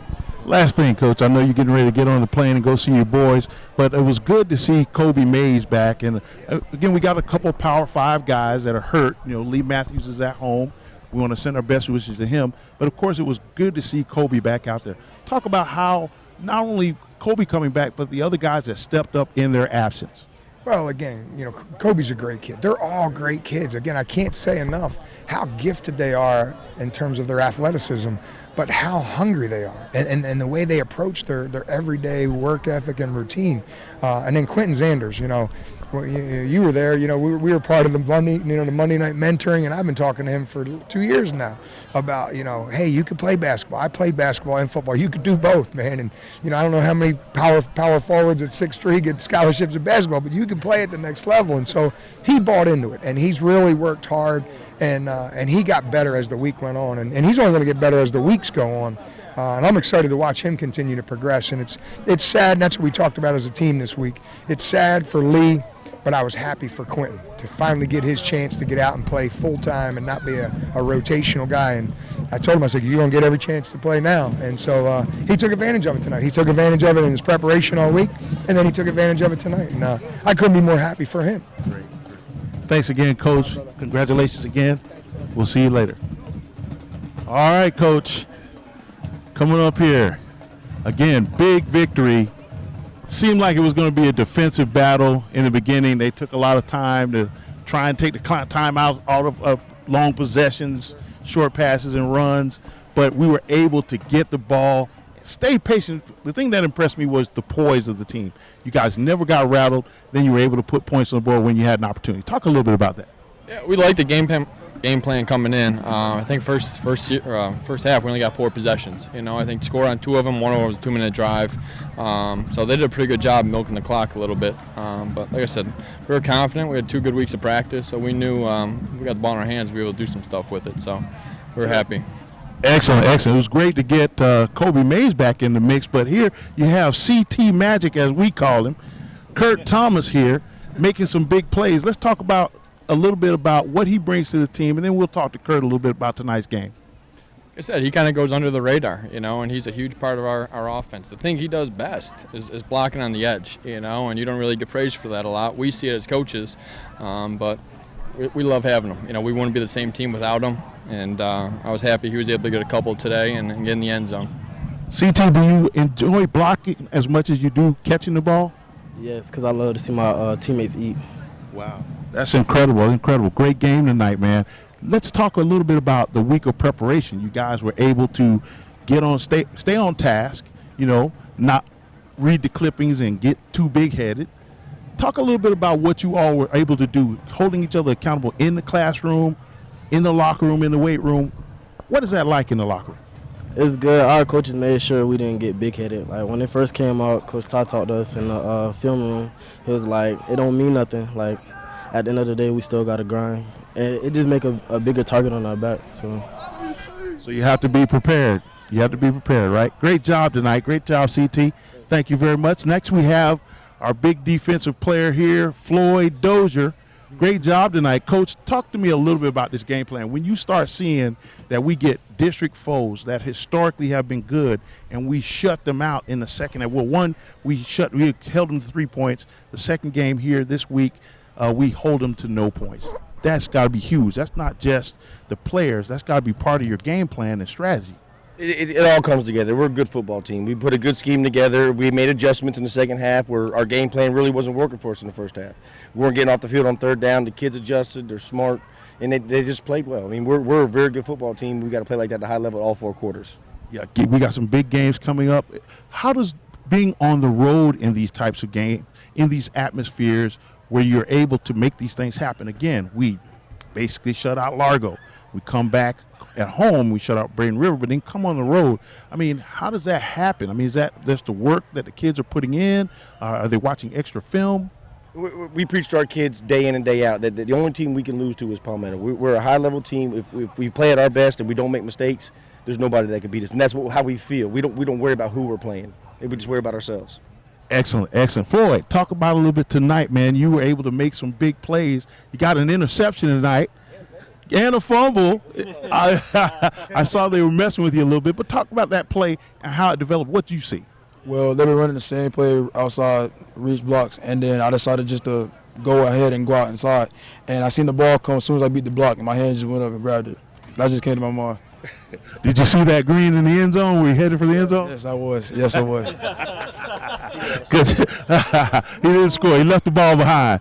Listen, it's only going to get tougher here, man. You know how that is. We're in the district, but now we got some big games coming up.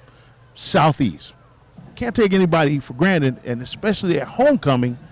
What's your game plan to play well against them? A shutout. That's our game plan. That's our shutout. That's just a shutout. That's what we game planning for. For them to have 0 points. So, I mean, that's all we want is to have 0 points. If we do that, that means we did our job. I want you to talk a little bit about being accountable on the field and off the field. The leadership that I see on the sidelines, the poise. No one's getting too high. No one's getting on each other. Everybody's upbeat. It's the next man mentality. Some guy gets hurt, another guy steps in. You guys are rotating quite a bit. What is that like? All of us just stay at the same level, and we make sure anybody goes down, we know the next number gets called up, and everybody's ready. We practice that. Everybody gets rotated in practice. So, I mean, everybody's prepared to get in the game and off the field. They stay calm and control everybody. It just continues like that for everybody. So, great job, Coach. Great job, Floyd. Appreciate you guys. TigerVision tonight. Fans, again, we are here in Charlotte, and we have a big shutout in a regional game, 34-0 on the road. Another shutout for the Palmetto Tigers, another big explosive offensive game. And you heard a lot about how they came together during the week, especially when this could have been a trap game when they're ranked number 1 and there's a target on their back. They kind of felt that. They came together and they pulled out a huge road victory here, shutting out the Charlotte Tarpons here in the big district game. Thank you very much, Troy. And one thing we heard before the game, we heard the cannons fire, which they do on every scoring situation. But after that, it has been remarkably silent here in Charlotte. The cannon never fired after that pregame celebration. And I want to tell you guys, I am so excited about things. We're going to go ahead and wrap it up. It's been so exciting here. But next week, you Tiger fans, I want to encourage you all to come home.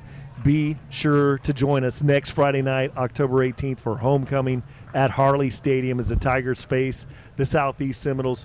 Click on ticket and grab up that homecoming spirit package that includes game admission, dinner, and a PHS shirt. It's going to be a huge homecoming celebration, and we encourage all our fans to join us at home at Harley Stadium in Palmetto. Let's pack that stadium out, and let's get the jungle rocking. My broadcast partners, as you look at the statistics here, final stats, Palmetto 34, Charlotte 0. You've got rushing, passing, total statistics in front of you.